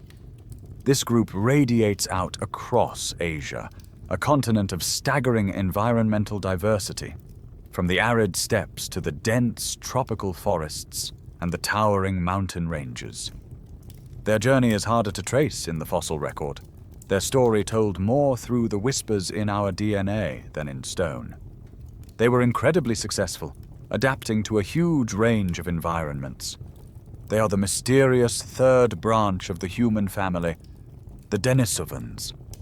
You must understand, this was not a conscious decision, not a great council where a leader pointed to a map. It was a slow, organic process of diffusion, unfolding over tens of thousands of years. As the population grew, bands would move a few miles up a river valley to found a new territory. The next generation would move a little further. Paleoanthropologists still debate the exact routes and timing of these first post-bottleneck migrations, searching for the faint trail of stone tools that marks their passage. But the genetic evidence is clear. The single unified human species that emerged from the bottleneck began to separate, drifting apart on the currents of time and geography. They were still connected by their shared traumatic history, but they were now on independent journeys, each destined to become a different, unique, and brilliant kind of human. You watch as one group of your ancestors turns their faces to the north. They are the pioneers, the adventurers, pushing generation by generation out of the familiar African heartland and into the vast unknown territories of Eurasia. As they move westward into what will one day be called Europe, they step into a world for which their genetics are entirely unprepared. This is a land of seasons, but seasons of a brutal and alien intensity. The sun is a weaker, more distant thing here. The winters are long, dark, and unimaginably cold, a smothering blanket of ice and snow that holds the world in its grip for months on end. The forests are not the open woodlands of home, but dense, somber congregations of pine and fir. This is the world of the Ice Age, and it will be the unforgiving anvil upon which a new kind of human is forged. Over tens of thousands of years, the relentless pressure of the cold reshapes their very bodies. The tall, lanky frames that were so well suited for dissipating heat in the African sun become a liability here, a quick way to freeze to death. So, natural selection favors a different architecture. They become shorter, stockier. Their limbs grow more compact, their chests broader and more barrel-shaped. This is a simple law of physics. A sphere retains heat better than a line. Their bodies are evolving into biological furnaces, designed for maximum heat retention. Their faces change, too. The nasal passages become enormous, the nose projecting forward in a way that seems almost exaggerated. This isn't a stylistic quirk. It's a sophisticated piece of biological engineering, an internal radiator designed to warm and humidify the frigid, dry air with every breath, protecting their delicate lungs from the searing cold. They become masters of this frozen world, and they do it by becoming masters of the hunt. They evolve into hypercarnivores, apex predators whose diet consists almost entirely of meat. The small, opportunistic scavenging of their bottleneck ancestors gives way to a new and terrifying proficiency. They learn to hunt the true giants of the Ice Age: the woolly mammoth, the woolly rhinoceros, the giant cave bear. This is hunting on an epic scale, requiring immense bravery, strength, and most importantly, sophisticated planning. A single mammoth could feed a clan for weeks, providing not just meat, but a treasure trove of hides for shelter, bones for tools, and fat for fuel. They become the undisputed kings of their frozen domain. Their technology evolves to meet the challenge. They perfect a new way of making stone tools, a tradition archaeologists call Mosterian. At its heart is a technique of such foresight and abstract thought that it still inspires awe. It's called the Levallois technique, or the prepared core method. Instead of just chipping away at a rock until it looks like a tool, a Neanderthal craftsman would first meticulously shape the original stone, the core, into a pre-planned form, like a turtle shell. Then, with a single, precise, and perfectly executed strike, they could break off a finished, razor-sharp flake tool. It was an act of manufacturing, of seeing the finished product in the rough stone before a single flake was removed. This efficiency allowed them to create standardized, high-quality spear points and cutting tools on demand. As a mainstream and sometimes surprising fact, you should know that the brains of these people, the Neanderthals, were on average slightly larger than your own. They were not brutish cavemen. They were intelligent, highly adapted, and formidable survivors. And in the quiet moments, in the deep, fire-lit caves that sheltered them from the raging blizzards, something else was stirring. A new kind of consciousness. The archaeological record begins to show faint, tantalizing hints of a world beyond mere survival. They begin to bury their dead, not just abandoning them, but placing them in deliberate, prepared graves. Sometimes the bodies are arranged in a specific posture. This act suggests a profound cognitive leap, the understanding of death as a significant event, a transition worthy of ritual. They collect strange, eye-catching rocks and fossils. They use mineral pigments like ochre, possibly to decorate their bodies or their living spaces. It is the faintest glimmer, the first spark of symbolic thought, of art, of a mind beginning to ask the great questions. They were not just surviving the cold anymore. They were building a culture within it. While your Neanderthal cousins are being hammered into a new shape by the ice of the West, another great wave of humanity turns east. They push out across the vast, sprawling continent of Asia, a land of 1,000 different worlds, from the bone-dry steppes and the scorching deserts to the humid, tangled jungles and the highest mountains on Earth. But here, the trail of bones that allowed you to reconstruct the Neanderthal story goes almost completely cold. This eastern branch of the family is an enigma, a ghost species. For 100,000 years, their story was written in the wind and the dust, leaving almost no physical trace. Their empire rose and fell in utter silence, and we would never have known they existed if not for a single miraculous discovery in a cold, dark cave in Siberia. The story of their discovery is a testament to the power of modern science. In 2010, in a place called Denisova Cave in the Altai Mountains, archaeologists found a single, tiny piece of a finger bone from a young girl who lived there over 50,000 years ago. It was an unremarkable fragment, easily lost, easily dismissed. But scientists were able to extract ancient DNA from this tiny chip of bone, and when they sequenced its genetic code, they found something that sent shockwaves through the scientific community. It did not belong to a modern human, and it did not belong to a Neanderthal. It was something entirely new, a third distinct branch of the human family tree that had split off from our shared ancestor after the bottleneck.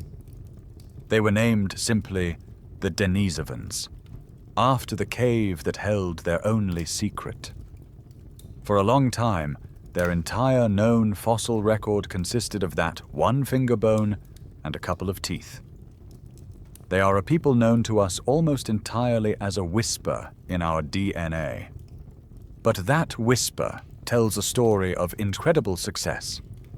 By comparing their ancient genome to that of modern people, geneticists have been able to trace their invisible empire. Their genetic legacy is spread across a vast domain, showing up today in the DNA of modern populations throughout Southeast Asia, the Philippines, and especially among the indigenous peoples of Australia and Papua New Guinea, some of whom carry as much as 6% Denisovan DNA. This is a staggering revelation. It means that these ghost people were not a small, marginal group clinging to life in a Siberian cave. They were a hugely successful and widespread species that conquered and adapted to nearly every environment Asia had to offer, from the freezing north to the tropical south. They were, it seems, the ultimate adaptation specialists. You can see this in the unique genetic gifts they passed on to modern humans where they interbred. The most famous example of this is a gene variant called EPAS1. This gene helps the body process oxygen more efficiently in thin air. Scientific evidence shows that modern Tibetan people, who are able to live and thrive on the highest plateau on Earth, inherited their version of the EPAS1 gene directly from Denisovans. It is a piece of their ancient biological toolkit, a gift from a people who had already mastered life at extreme altitudes tens of thousands of years before our own ancestors arrived. And here is a quirky and mind-boggling tidbit. The presence of their DNA on islands like the Philippines and New Guinea suggests they may have been the world's first seafaring pioneers. To reach these places would have required crossing significant stretches of open ocean, a feat that demands sophisticated planning, boat building, and navigation skills. It is a tantalizing hint that these enigmatic people may have mastered the sea long before Homo sapiens. This incredible adaptability across such a vast range has led to a fascinating question. Scientists are still debating whether the Denisovans were a single, widespread species that was a jack of all trades, or a collection of several distinct Asian subspecies, each adapted to a different environment. Were there mountain Denisovans, who passed on the EPAS1 gene, and separate island Denisovans who learned to cross the sea? We don't yet have the fossils to answer this. They remain a beautiful and frustrating mystery, a powerful branch of our own family, whose faces we may never know, but whose legacy of resilience lives on in the very blood of millions of people today. Your attention now turns back to the heartland, to the great African crucible where this whole story began. While your Neanderthal and Denisovan cousins were venturing into new worlds and becoming masters of specialized environments, the frozen plains of the north, the high mountains of the east, the ancestors who remained in Africa faced a challenge that was, in many ways, far more complex. The end of the great aridification was not the beginning of a stable paradise. Instead, the African climate entered a new phase of violent, unpredictable mood swings. The pendulum of climate would swing wildly back and forth, from periods of lush, continent-spanning greenery and megalakes to episodes of intense drought that would last for generations. The rules of the game were in constant flux. This environmental chaos became the new forge. In the predictable cold of Ice Age Europe, the best survival strategy was to specialize, to become perfectly adapted to one set of harsh conditions. But in the chaotic pinball machine of the African climate, specialization was a death sentence. A strategy that worked for 1,000 years could become useless overnight. The only trait that mattered, the only one that was relentlessly and mercilessly selected for, was adaptability. Your African ancestors were being sculpted into the ultimate generalists. They were not evolving to fit a single environment. They were evolving to be able to survive any environment, to change their tactics, their diet, and their technology at a moment's notice. This constant pressure to innovate and adapt gave rise to what anthropologists call behavioral modernity. It wasn't a sudden event, but a slow dawning of a new kind of consciousness, a new way of interacting with the world. You see it in the artifacts they left behind. Their toolkits, which had remained relatively static for hundreds of thousands of years, suddenly explode with creativity and innovation. They invent the first true projectile weapons, likely the bow and arrow or the spear thrower, technologies that allow for safer, more effective hunting. They develop sophisticated fishing technology, barbed bone points, hooks, and possibly nets, unlocking the vast, reliable protein source of Africa's rivers and lakes. This is a crucial shift, a way to buffer themselves against the boom and bust cycles of terrestrial game. They also begin to think big. For the first time, you see evidence of long-distance trade networks. Obsidian, a volcanic glass perfect for making ultra-sharp tools, is found hundreds of miles away from its geological source. This means different bands were not just coexisting. They were interacting, exchanging goods, and more importantly, exchanging information across vast distances. But the most profound change is not in how they survived, but in how they began to think. They start creating things with no clear, practical purpose. They drill tiny holes in seashells to string them into beads, the world's first jewelry. They collect lumps of red ochre and grind them into powder, engraving them with geometric patterns. A famous example from Blombos Cave in South Africa shows pieces of engraved ochre and shell beads dated to over 75,000 years ago, some of the earliest definitive evidence of symbolic thought. This is not about tools. This is about identity, about beauty, about abstract communication. They are no longer just living in the world. They are interpreting it, creating a shared universe of symbols and meaning. This is the birth of culture as you know it. This cognitive flexibility was mirrored in their society. The small, isolated bands of the bottleneck gave way to larger, more complex social networks. They developed the ability to maintain relationships, not just with their immediate kin, but with dozens, even hundreds of other individuals across a wide region. This social network was their ultimate insurance policy. If a local drought caused a famine in one valley, they could call upon relationships with groups in another, wetter valley, for support. This capacity for large-scale cooperation, for creating a society of friends, and not just family, was perhaps their single greatest advantage. They were building a world held together not just by blood, but by ideas. For hundreds of thousands of years, your African ancestors have been living in this dynamic, challenging, and ultimately transformative homeland. They have weathered the storms of climatic chaos. They have honed their minds and their societies. and they have become something entirely new, behaviorally modern humans. And then, sometime around 70,000 years ago, a small group of them does something that will change the destiny of the planet forever. They leave. We don't know why.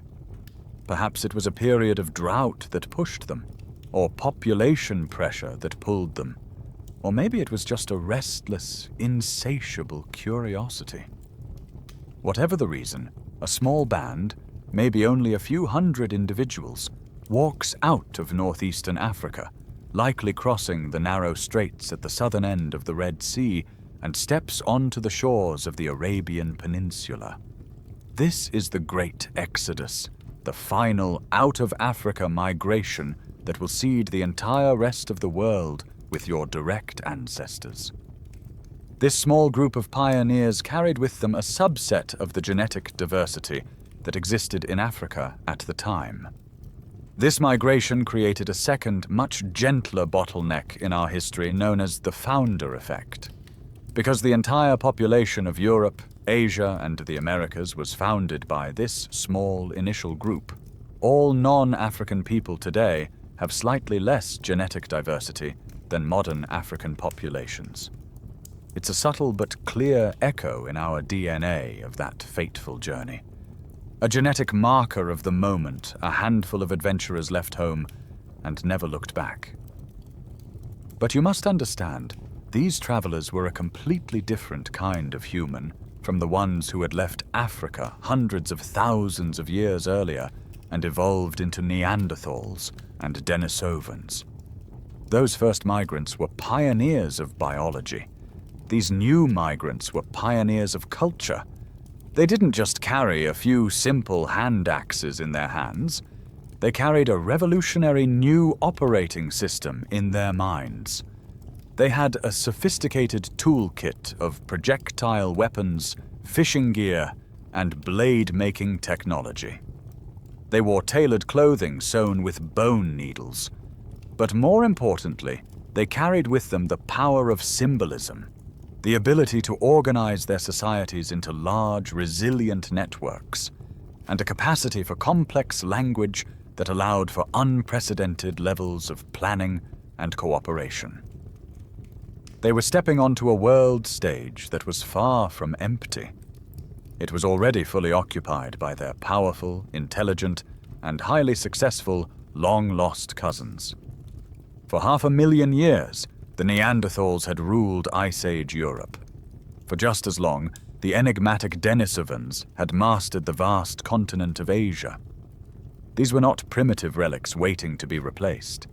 They were the dominant human species of their respective worlds, perfectly adapted and masters of their domains. The small band of modern humans leaving Africa had no idea they were about to walk into a world with other people in it. People who were, at once, their closest relatives and their greatest competitors. A collision was coming.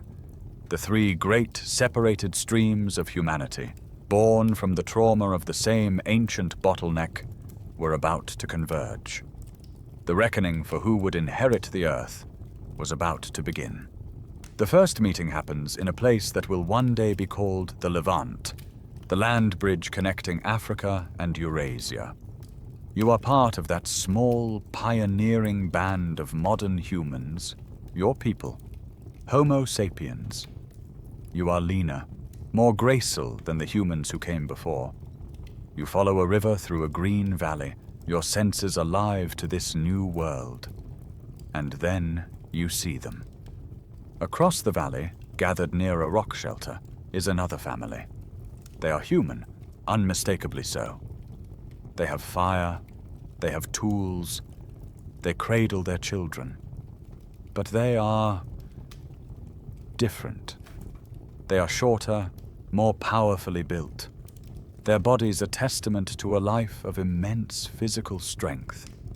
Their faces are dominated by a heavy brow ridge, and their skulls slope back from it, long and low. You are looking at Neanderthals.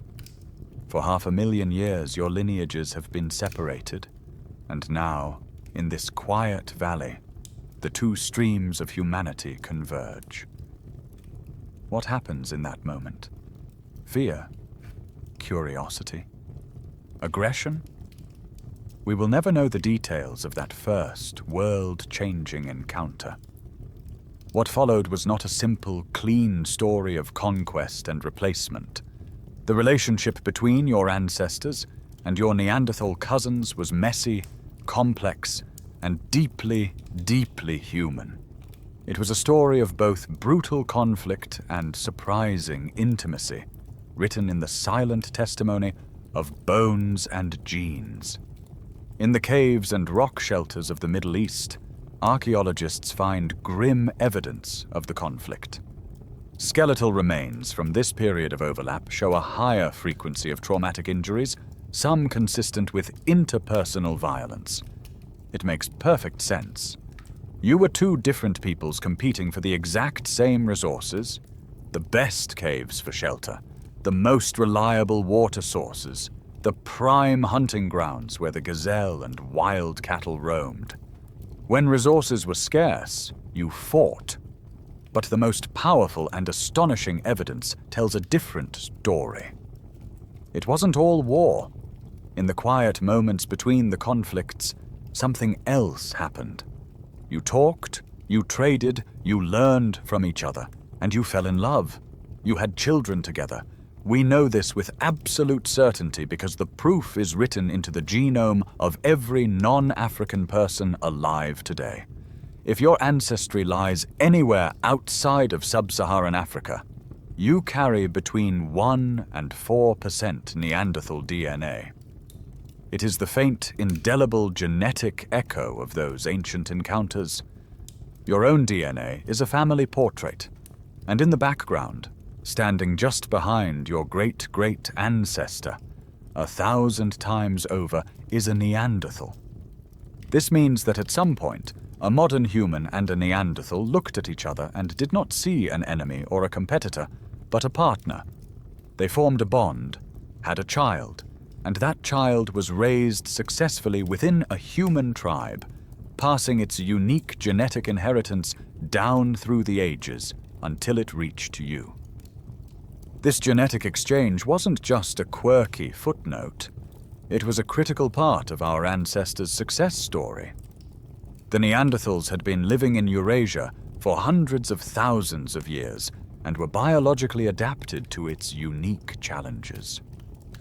Your African ancestors were not.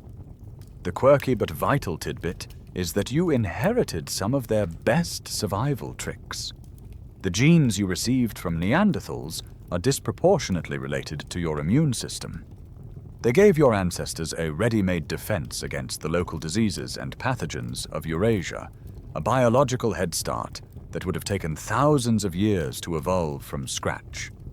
You also inherited genes related to skin pigmentation, helping your ancestors adapt to the different levels of UV radiation outside of the tropics. In a very real sense, your Neanderthal cousins gave you a crucial part of the toolkit you needed to survive in their world. For tens of thousands of years, no one had the upper hand. The Middle East became a revolving door of populations. For a few millennia, the climate would warm, favoring the adaptations of your more slender, heat-adapted people. And you would push north.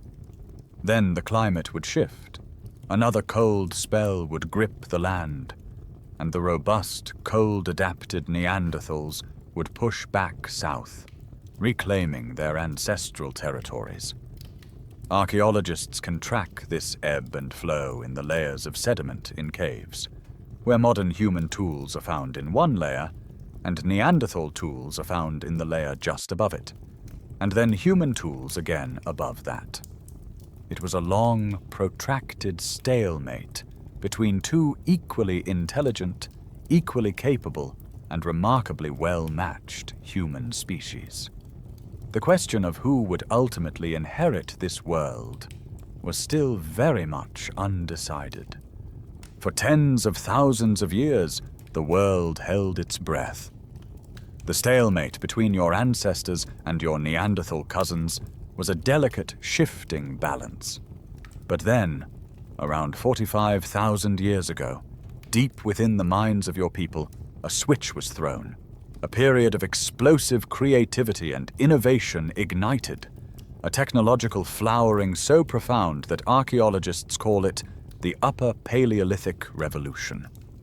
It wasn't a single invention, but a whole new suite of deadly, elegant, and world-altering tools that would not just tip the balance of power, it would shatter it completely. This was the moment your ancestors acquired their secret weapon. The first great leap was in the art of killing from a distance. Neanderthals were incredibly brave and powerful hunters, but their primary weapons were heavy, thrusting spears. To kill a giant Ice Age bison, they had to get terrifyingly close, a strategy that resulted in a shocking number of traumatic, rodeo clown-like injuries. Your ancestors invented a solution, the spear thrower, or atlatl. This simple-looking device, a stick with a hook on the end, was a revolutionary piece of physics. It acted as an extension of the throwing arm, a lever that could multiply the force and speed of a light, flexible spear or dart, allowing a hunter to strike with deadly accuracy and penetrating power from a safe distance of 20 or 30 yards. The game had changed. Hunting was no longer a full-contact sport. It was a science of trajectory and force. The second innovation was subtler, but no less critical. It was a tiny, polished sliver of bone with a hole drilled in one end, the eyed needle. This humble tool allowed for the creation of true, tailored clothing. Neanderthals likely draped themselves in simple hides, effective but cumbersome. Your ancestors could now cut and stitch multiple pieces of leather and fur together, creating fitted, multi-layered garments: trousers, parkas, boots, and mittens. In the brutal cold of the Ice Age, this was a game changer. Better insulation meant less energy wasted simply trying to stay warm, energy that could be diverted to hunting, gathering, and reproducing. It meant better mobility and protection from the elements, allowing your people to push further and survive longer in the harshest of winters. Third, your ancestors diversified their menu. They began to systematically exploit resources the Neanderthals had largely ignored. They carved intricate, barbed harpoons from bone and antler to hunt large fish. They wove nets from plant fibers to trap birds and small game. They invented the fishhook. This opened up the rich, reliable ecosystems of rivers, lakes, and coastlines. While Neanderthals were primarily focused on the boom and bust cycle of big game hunting, your ancestors had created a stable, nutritional buffer for themselves. If the mammoths weren't migrating, the fish were still swimming. Finally, they revolutionized their entire manufacturing process. They perfected a new technique for making stone tools called blade production. Instead of chipping a single tool from a single rock, they learned to prepare a cylindrical core of high-quality flint. Then, using a punch made of bone or antler, they could strike off dozens of long, thin, razor-sharp blades, all from the same core. The efficiency was staggering, a true quirky tidbit of prehistoric engineering. A single pound of flint, which might yield a few inches of cutting edge with older methods, could now produce up to 25 yards of razor-sharp blade. It was the invention of the assembly line, allowing them to mass-produce standardized, lightweight, and lethally effective tool parts. Archaeologists still debate whether this was a sudden revolution or a slower evolution of existing ideas, but its impact was undeniable. These weren't just better tools, they were force multipliers. A smaller band of modern humans armed with this new toolkit could now out-hunt, out-gather, and out-survive a larger, stronger band of Neanderthals. The efficiency advantage compounded with every passing generation. Your people could support larger families, sustain higher population densities, and recover more quickly from setbacks. The long stalemate was over. The playing field was no longer level. Your ancestors now possessed a decisive technological edge that would begin the long, slow, and tragic farewell of their closest human relatives.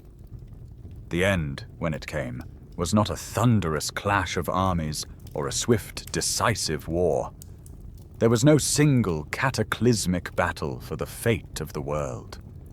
If you imagine the disappearance of the Neanderthals as a great bonfire, it was not extinguished by a sudden flood, but by the slow, relentless drizzle of 1,000 rainy nights. The Upper Paleolithic Revolution gave your ancestors a decisive edge, but the process of replacement was a long, slow, and deeply tragic affair that unfolded over more than 10,000 years. 100 centuries of gradual decline. It was not a blitzkrieg, it was a long, sad goodbye. The primary weapon your ancestors wielded was not the spear thrower, but simple, inexorable mathematics. With a more efficient toolkit and a more diverse diet, your people could support a slightly larger population in the same patch of land. A territory that could sustain a band of 25 Neanderthals might now support 35 modern humans. This seemingly small difference compounded over the generations. Your populations grew, expanded, and required more space. The competition for resources became a quiet, relentless pressure. It wasn't necessarily a story of violent displacement, of driving Neanderthals out of their ancestral valleys at spear point. It was more like a rising tide. Your ancestors, with their growing numbers, simply flowed into the best territories. The sheltered, sun-facing valleys with abundant water and prime hunting grounds. The Neanderthals, faced with this demographic pressure, fell back, generation by generation, into the more marginal, less productive lands, the colder, darker valleys, the remote mountain highlands. Then the world itself delivered another blow. The final phases of the Ice Age were a period of extreme climate instability. The planet was racked by wild, rapid swings in temperature. An entire forest could vanish in a few generations, replaced by open steppe, which might then give way to a frozen tundra. As we've discussed, your Neanderthal cousins were masterpieces of specialization, perfectly adapted to a specific kind of predictable, frozen world. But they were like a finely tuned racing car, unbeatable on their chosen track, but clumsy and vulnerable when the terrain changed. Your ancestors, the products of the chaotic African crucible, were the all-terrain vehicles. Their culture of constant innovation and dietary flexibility was their greatest asset. When the great herds of bison disappeared, the Neanderthals struggled. Your people simply put down their spears, picked up their fishing nets, and moved to the river. A quirky and telling tidbit from the archaeological record is that chemical analysis of the last Neanderthal bones shows a very narrow dietary signature, almost exclusively focused on a few large land animals, while the bones of modern humans living nearby at the same time show a much broader diet, including fish, fowl, and shellfish. They were stuck in their successful but now obsolete old ways, while your people simply changed the menu. In some places, the end may have been even quieter, a story of absorption rather than replacement. Imagine a small, isolated band of 30 Neanderthals, their numbers already dwindling. They encounter a migrating group of 150 modern humans. There may be tension, but there may also be partnership. Over time, the two groups might merge. The Neanderthal genes flow into the larger modern human gene pool, but their distinct culture, their language, their identity is simply swallowed by the larger group. Within a few generations, everyone in the valley looks and acts like a modern human, though they may carry the faint, invisible legacy of their Neanderthal grandmother. Their bonfire wasn't extinguished, it was simply absorbed into a much larger, brighter fire. Paleoanthropologists continue to debate the primary driver of their extinction, weighing the roles of direct conflict, simple resource competition, climate change, and even the introduction of new diseases by the incoming modern humans. In all likelihood, it was a lethal combination of all these factors. Pushed into smaller and more isolated territories, their populations became fragmented. They found themselves in the same kind of extinction vortex their shared ancestors had once escaped, their genetic diversity plummeting, their resilience gone. The last stand happened in the far corners of their once great empire. It is a mainstream archaeological fact that their final desperate holdouts were in the Iberian Peninsula. In the caves of what is now Spain and the rock shelter of Gibraltar, the last few bands of Neanderthals watched as their world shrank to the edge of the sea. By around 28,000 years ago, after 500,000 years of dominating a continent, they were gone. An entire species of human, an alternate version of ourselves, had vanished forever, leaving behind only a few scattered bones, a collection of finely crafted stone tools, and a faint, ghostly echo in your own DNA. Your attention now drifts eastward, following the other great wave of your ancestors as they pushed into the immense, diverse continent of Asia. Here, another act of the human drama was unfolding, but the story was different. Its details whispered rather than shouted from the archaeological record. When your people, the modern humans, moved into the river valleys and coastal plains of Asia, they inevitably encountered their other long-lost cousins, the enigmatic Denisovans. We have no fossils of this meeting, no dramatic cave art depicting the encounter. The entire story is written in the subtle, beautiful and complex language of your own DNA. Unlike the story in Europe, which was often a tale of two titans locked in a long, continent-wide struggle, the Asian narrative seems to have been more of a patchwork quilt. The genetic evidence tells a clear and fascinating story.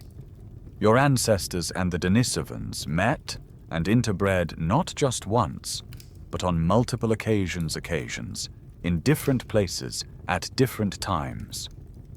It is a mainstream scientific fact that the varying levels of Denisovan DNA in modern populations, higher in Papuans, lower in East Asians, can only be explained by several distinct and separate interbreeding events. This wasn't a single point of contact, but a long, complex relationship that played out over tens of thousands of years across a vast geographical stage. Why was the story so different? The sheer scale of Asia may have been the deciding factor. It was a continent vast enough to allow for a longer period of coexistence. The various human groups could, for a time, occupy different ecological niches without stepping on each other's toes. Imagine your people thriving in the lush, temperate river valleys, while the Denisovans continued their mastery of the high-altitude plateaus or the remote island chains of the south. The quirky tidbit here is that your ancestors may not have been meeting a single Denisovan people, but a whole family of them. Remember the mountain Denisovans, with their high-altitude genes, and the possible island Denisovans who navigated the seas. Your people may have been encountering a whole spectrum of highly specialized human cousins, each perfectly adapted to their own piece of the Asian puzzle. But eventually, inevitably, the same inexorable forces that had driven the Neanderthals to extinction began to take their toll on the Denisovans as well. The fundamental advantages of your people, the upper Paleolithic toolkit, the larger social networks, and the sheer demographic momentum of their growing populations, were universal. Modern humans were simply more efficient at extracting resources from any given environment. They could support more people in a smaller area, and their populations could grow faster and recover more quickly from setbacks. One by one, the isolated pockets of Denisovans were either outcompeted for resources, displaced into ever more marginal lands, or, perhaps most commonly, simply absorbed into the rising tide of the modern human gene pool. Scholars still debate the specific dynamics of their disappearance, questioning whether it was a slow process of cultural and genetic absorption, or if the increasingly volatile climate of the late Ice Age put unique pressures on these specialized populations that your generalist ancestors were better equipped to handle. Whatever the final combination of causes, the outcome was the same. Their numbers dwindled, their vast empire faded, and their voices fell silent. By around 20,000 years ago, the last of the Denisovans were gone, their story even quieter and more mysterious than that of their Neanderthal cousins. The great three-branched experiment in humanity, which had begun with such explosive potential after the bottleneck 800,000 years earlier, was now over. Against all odds, and against two other brilliant and successful forms of humanity, the descendants of that one small group who had stayed behind in the African crucible were now the sole, undisputed inheritors of the entire planet. And so, you find yourself alone. Your species, born from a tiny, terrified band of survivors, now stands as the last human on Earth. The great experiment is over, and you are the only result. But you are not a blank slate. You are a complex inheritance, a living, breathing archive of that entire epic journey. The story of the bottleneck, the great splintering, and the final reckoning is not just something that happened to you. It is something that happened in you. It is written in the very fabric of your being, in your strengths and in your most profound weaknesses. Your greatest strengths are a direct legacy of the crucible. Have you ever wondered why humans are capable of such extraordinary acts of cooperation? Why you can walk into a city of millions and, for the most part, trust that the strangers around you will follow a shared set of rules? This instinct for large-scale social harmony is not an accident. It is the echo of the intense, unrelenting selection pressure inside those tiny bottleneck bands. For 117,000 years, the individuals who could not cooperate, who could not suppress their selfish instincts for the good of the group, simply died. Their genes were culled from the population. The survivors were the diplomats, the sharers, the empaths. You have inherited their pro-social brains. The same is true for your innate desire to teach and your capacity to learn. Your species is unique in its obsession with pedagogy, spending decades of your lifespan formally transmitting knowledge to your young. This instinct was forged by the fire of necessity. In a world where the average lifespan was brutally short and the dangers were immense, the active transfer of knowledge was a matter of life and death. The accumulated wisdom of a lifetime had to be downloaded into the next generation with perfect fidelity, creating a powerful selective pressure for good teachers and quick students. Your curiosity, your love of stories, your very ability to build upon the knowledge of the past, all of this is a gift from the ancestors who knew that a lesson poorly taught was a life lost. But you also carry the scars. The bottleneck was a genetic purge, and it left your species dangerously impoverished. You lost an estimated 65% of your total genetic diversity, an evolutionary treasure trove built up over millions of years, gone in the blink of a geological eye. One of the most significant consequences is a strangely fragile immune system. That massive loss of diversity included countless gene variants that would have helped you fight off different diseases. As a result, your species is unusually susceptible to novel pathogens. The great plagues of your history and your vulnerability to new viruses are a direct consequence of your ancestors' near extinction. You are all walking around with a much smaller arsenal of biological defenses than you should have. Furthermore, the bottleneck locked in certain genetic flaws. In a large, healthy population, rare, harmful mutations can be diluted and eventually weeded out.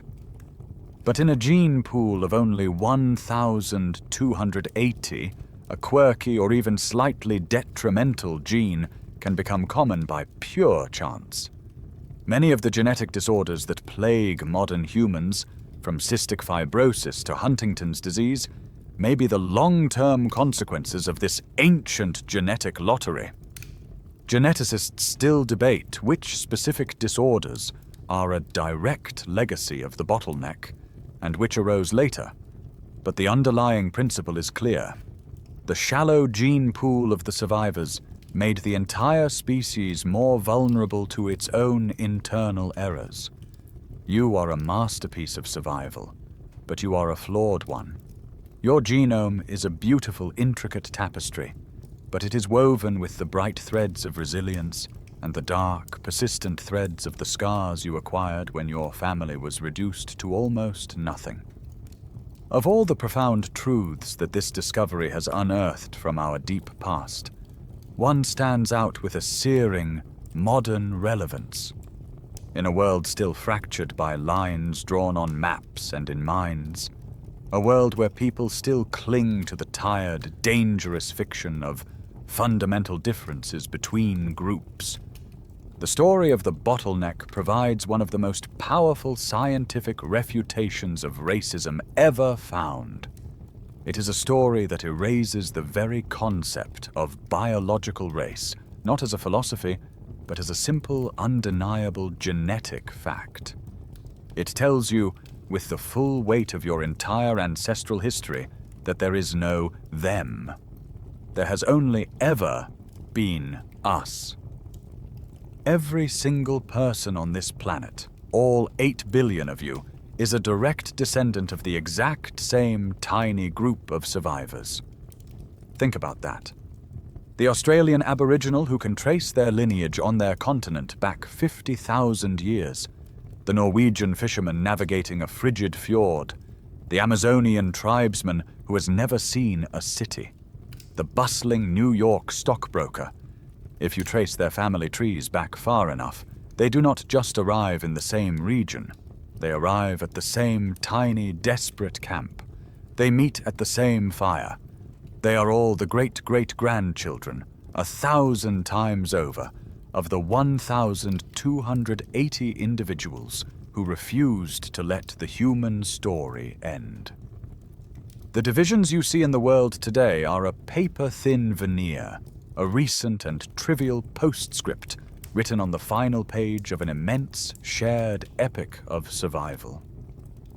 The physical traits that your species has used to categorize and divide itself, the color of your skin, the shape of your eyes, the texture of your hair, are revealed by this discovery to be what they truly are: incredibly recent and stunningly superficial adaptations to local conditions.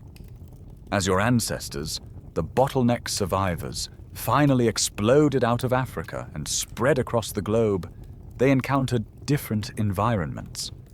In the intense sun of the tropics, darker skin pigmentation evolved to protect against UV radiation. In the far north, with its weak seasonal sun, lighter skin evolved to maximize the production of vitamin D. These are not fundamental differences. They are minor external tweaks to the same underlying blueprint. They represent a tiny fraction of your shared genetic heritage. To judge a person based on these traits is as absurd as judging the content of 2 books by the color of their covers, when you know for a fact they are both reprints from the exact same, single, original manuscript. The final, unassailable proof comes when you compare your species to your closest relatives. As a mainstream scientific fact, there is far more genetic diversity within a single, small population of chimpanzees living in a single African forest than there is in the entire 8 billion strong global population of humanity. Let that sink in. 2 chimps from the same jungle are, on average, more genetically different from each other than you are from any other human on Earth, no matter how different they may look. The bottleneck didn't just prune our family tree, it compressed it with such force that you became, genetically, one remarkably homogeneous family. Your species is like a purebred lineage, a single bloodline that has conquered the world. The story of our origins is not a story of separate races. It is the story of one tribe, a single traumatized and ultimately triumphant family who just happened to diversify their wardrobe at the very last minute. And so, the story of your deep past arrives at your front door, in the here and now. You are living in the early decades of the 21st century, a time of unprecedented technological power and global interconnectedness. And you are, once again, facing a period of rapid, planet-altering climate change. The echoes of history are impossible to ignore. The story of the bottleneck is not just an ancient, dusty tale to be told around a digital fire. It is a direct and urgent message from your ancestors, a warning and a promise delivered across a chasm of 900,000 years. The warning is as stark as a bone bleached white in the desert sun. It is a powerful antidote to the quiet, modern arrogance that assumes human dominance is a permanent and guaranteed state of being. You are the most successful species on the planet, but you are not invincible. The story proves, with chilling clarity, that a hostile climate can bring your entire lineage to its knees. It demonstrates that you are not separate from the intricate web of your planet's ecosystems, but are profoundly, terrifyingly dependent on its stability. The bottleneck is a historical monument to your own fragility. It reminds you that the systems that support your civilization, the stable weather patterns that allow for agriculture, the predictable seasons, the health of the oceans, are not a given. They can be broken, and if they break, your own story could once again become one of a tiny, desperate huddle of survivors clinging to a barren rock.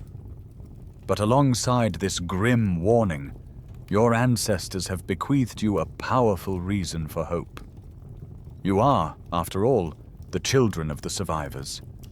You are the living proof that when faced with the ultimate crisis, humans are capable of extraordinary things. The very traits that are needed to navigate the challenges of your own time were forged and tempered in the crucible of that ancient climate disaster. The human capacity for radical innovation, the ability to invent new technologies and new ways of living when the old ways fail, that is your inheritance. The deep-seated instinct for large-scale cooperation, the ability to build vast social networks and work together to solve problems that are too big for any one individual. That is your birthright. And above all, the sheer, stubborn resilience, the refusal to give up in the face of impossible odds. That is the blood that runs in your veins. You are equipped with the exact mental and social toolkit that saw your ancestors through the longest night in human history. The difference is that you have one advantage they did not. You can see the crisis coming. They were ambushed by a change in the planet's orbit. You are watching your own crisis unfold in real time, with the full knowledge of its causes and potential consequences. The story of the bottleneck, therefore, leaves you with a choice. It shows that survival is never a passive act. It is not guaranteed. It is the result of active, difficult, and courageous decisions made by those living through the crisis. Your ancestors chose cooperation over conflict, innovation over dogma, and adaptation over denial. The story doesn't tell you that you will survive your current challenges. It simply reminds you that you can. It is both a cautionary tale and a user's manual for the resilience that is already encoded, waiting within your very genes. As you lie there, on the verge of sleep, let's pull the camera back. Zoom out from your quiet room, past the sleeping silhouette of your town, past the glowing web of cities sprawled across the continent, until your home is just a blue and white marble suspended in an infinite, silent blackness. From this cosmic perspective, the story of your survival is a lesson in profound insignificance. Your planet is a small, unremarkable rock orbiting an average star in a forgotten corner of an ordinary galaxy. Its climate, the very engine of life, is governed by a series of tiny, indifferent wobbles in its orbit, a celestial dance of unimaginable slowness. A slight stretch in its path, a gentle nod of its axis. These are the forces that hold the power of life and death. 900,000 years ago, one of these wobbles went slightly awry, and a planetary winter descended. The cause was not malice, not a divine judgment, not even a dramatic catastrophe like a meteor strike. It was just a quiet, predictable, and utterly impersonal shift in orbital mechanics. A tiny species of clever ape, just beginning to find its way on that small planet, was nearly wiped from existence by a force it could not see, comprehend, or fight. From this distance, your entire lineage was just a footnote in a geological event, a brief flicker of life almost snuffed out by a cosmic draft. But now, zoom back in. Plunge back through the atmosphere, through the dusty skies of the Pleistocene, and land softly by the side of a small, crackling fire in a hidden African valley. The cosmic scale vanishes, replaced by the intensely human. Here, the orbital mechanics are irrelevant. What matters is the warmth of the flame on your skin, the gnawing emptiness in your stomach, and the sound of a child coughing softly in their sleep. Here, survival tatse is not a matter of geology, but of will. You are looking at one of the 1,280. You see the weariness in their eyes, the deep lines etched on their face by decades of hardship. And you see something else, a stubborn, unyielding spark of tenacity. You watch them take a piece of flint and a hammerstone, and with practiced, patient movements, strike off a flake, their mind focused entirely on creating a sharper edge. You watch them share the last piece of roasted tuber with an elder too frail to gather for themselves. You see them pull a child close and whisper a story into their ear, a story about a greener world, a story that is an act of pure, defiant hope. This is the unconquerable will that the cosmic view misses entirely. For 117,000 years, your ancestors stared into the face of a world that seemed determined to erase them. And every single day, they made the conscious choice to endure. This wasn't just luck, though luck certainly played its part. They were lucky to have found a refuge, lucky that a single epidemic didn't sweep through their fragile population, lucky that the rains eventually returned. But luck doesn't last for 4,000 generations. Their survival was an active, collaborative, and intelligent achievement. It was the intelligence that figured out how to dig for water and how to detoxify a poisonous root. It was the social bonding that transformed a pack of individuals into a superorganism, sharing food, caring for the sick, and resolving conflicts. And beneath it all, it was that quiet, unquantifiable thing, the will to continue. The decision to teach a child how to make a tool is a profound act of faith. It is a belief that there will be a future in which that child will need that tool. The decision to tell a story is a declaration that your past has meaning and your future is worth fighting for. For 100 millennia, in the face of overwhelming evidence that their world was ending, your ancestors chose to believe in a tomorrow. They were too small to fight the planet, but they were determined enough to outlast its fury. Your existence is the improbable, beautiful result of that stubbornness. This immense, sprawling story of survival, of ice and dust, of desperate innovation and quiet extinction, can feel impossibly distant. A tale of strange beings in a world you can barely imagine. But the most profound truth is this. This has not been a story about them. It has been a story about you. The entire epic, with all its tragedy and triumph, is not an external history you can read in a book. It is a family history, and it is written in a language of molecules and coiled proteins, stored safely in the nucleus of every cell in your body. Your own DNA is a living time capsule. Within you, at this very moment, is the physical, irrefutable evidence of everything we have discussed.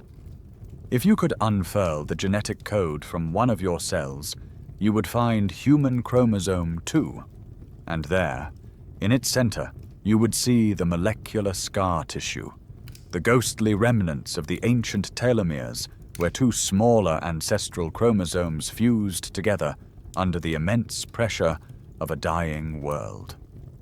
This is not a metaphor.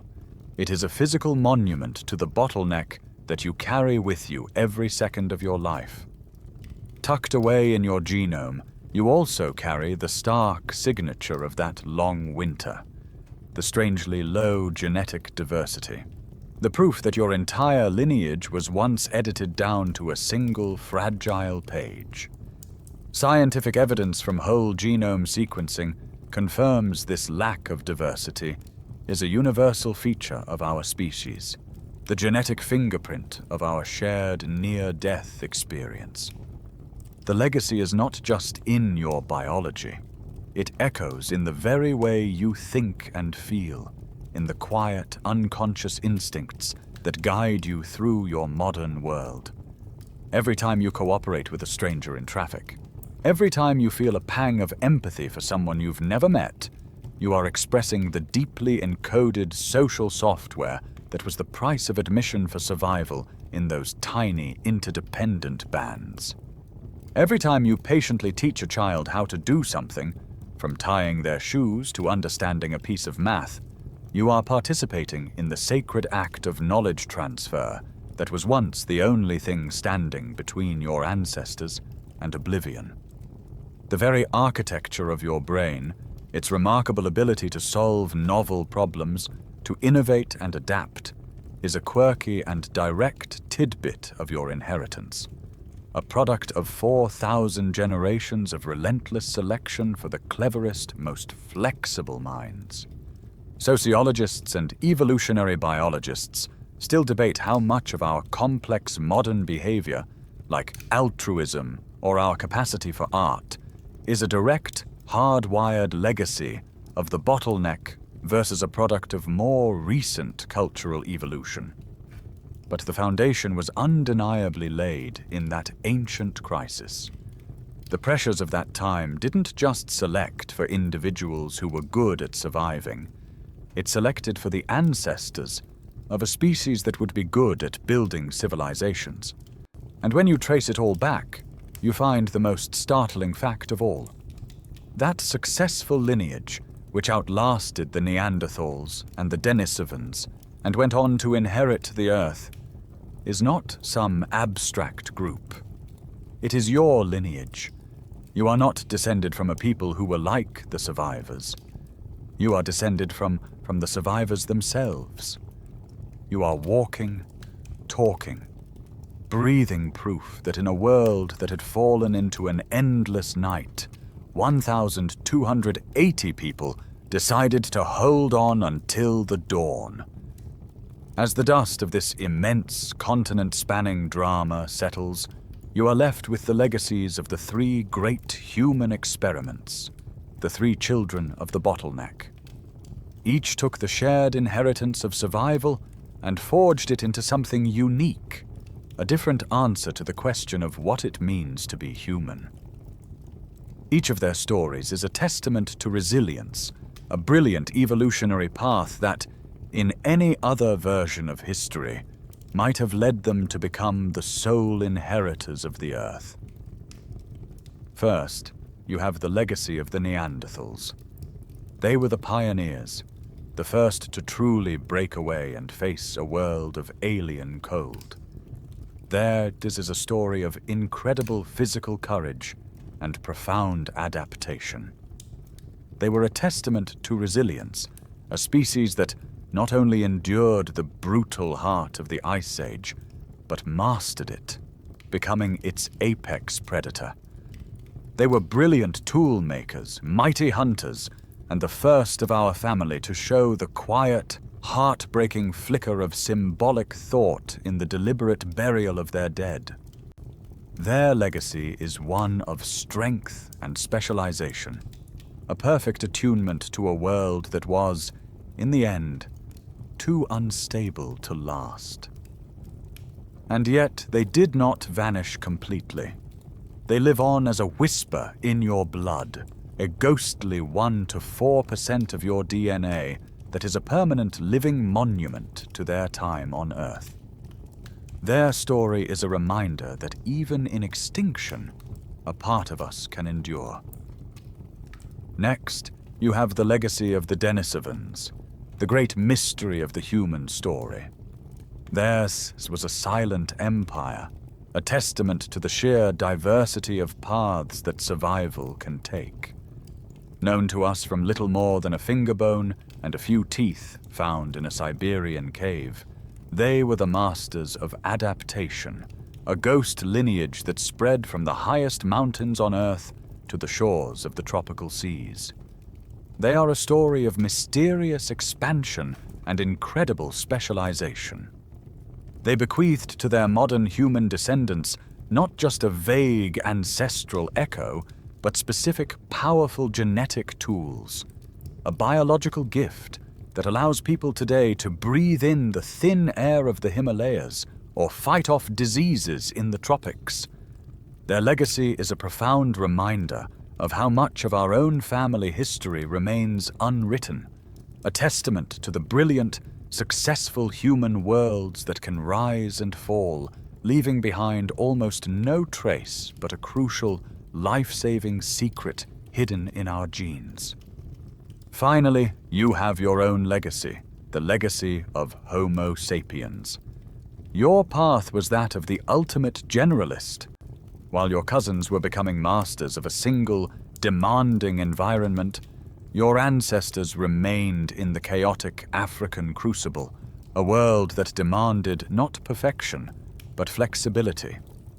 Your inheritance was not the strength to endure the cold or the genes to breathe thin air, but a restless, innovative mind.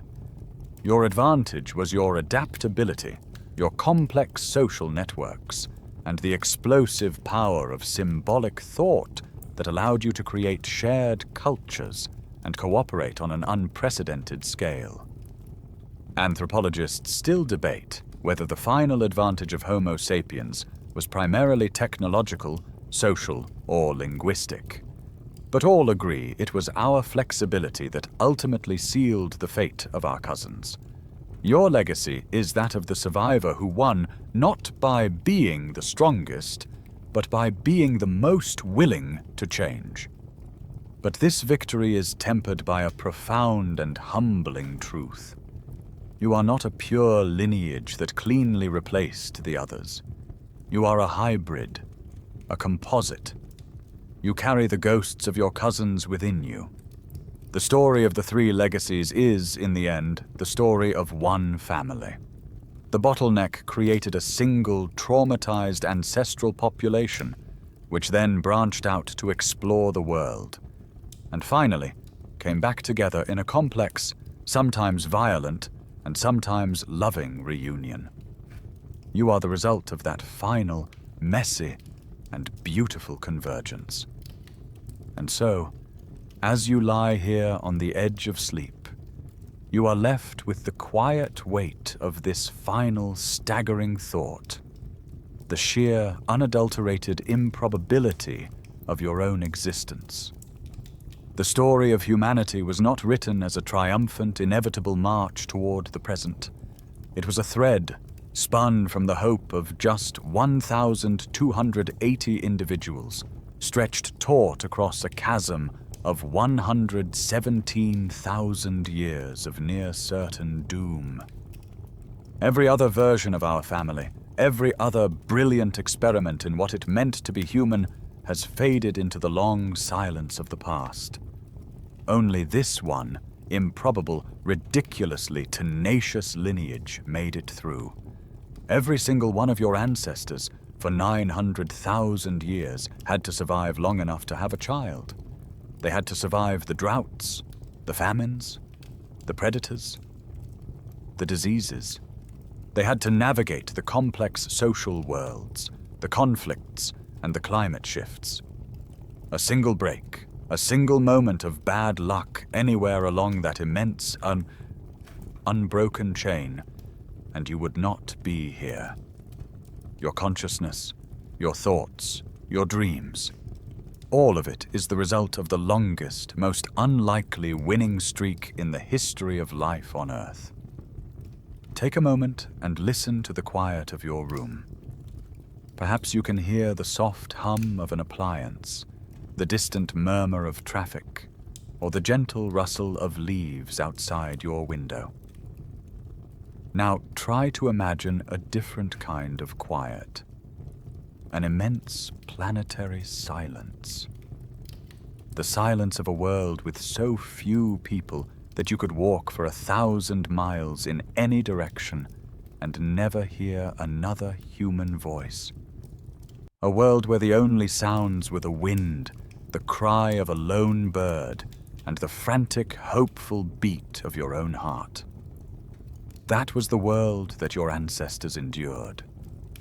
The peace and safety you feel in this moment, the simple luxury of closing your eyes without fear, was the unimaginable paradise they were fighting for.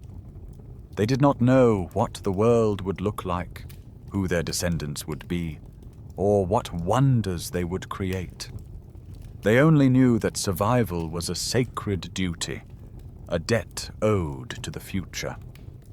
They are not ghosts, those 1,280.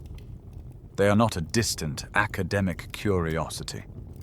They are the architects of your bones, the authors of your blood. They live on in the subtle, unconscious resilience that helps you navigate your own life's challenges. They are present in the spark of creativity you feel when you solve a problem, in the warmth of community when you share a meal with loved ones, in the fierce, protective instinct you feel for the next generation. They survived the longest night so that you could have this one. A night of peace, a night of rest. As you drift off to sleep, you are not just closing your own eyes. You are fulfilling the dream of every ancestor in that long, unbroken line who looked up at a hostile, empty sky and chose to believe, against all evidence, that one day their distant children would be able to rest in a world made safe and quiet by their struggle. And now, the long journey is over. The great epic story of deep time can finally recede, its sharp edges softening as your own thoughts begin to drift. Let the immense time scale, the hundreds of thousands of years, dissolve into the simple, gentle rhythm of your own breathing, in and out. The struggles of your ancestors, their fears and their triumphs, are a current that has carried you safely to this quiet shore. You can let go of the current now.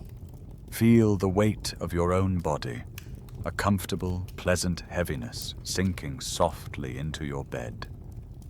The fire that kept them warm through the long Ice Age nights is now just a gentle, internal warmth, a peaceful ember glowing at the center of your being. All the great questions have been answered for tonight. All the dangers have passed. The world outside your window will continue its silent turn, just as it has for 1,000,000 years. But your world can now shrink to this peaceful, comfortable space. The immense shared story of humanity gives way to your own quiet, personal story of rest. You are a survivor, and your inheritance for tonight is the simple, profound gift of sleep.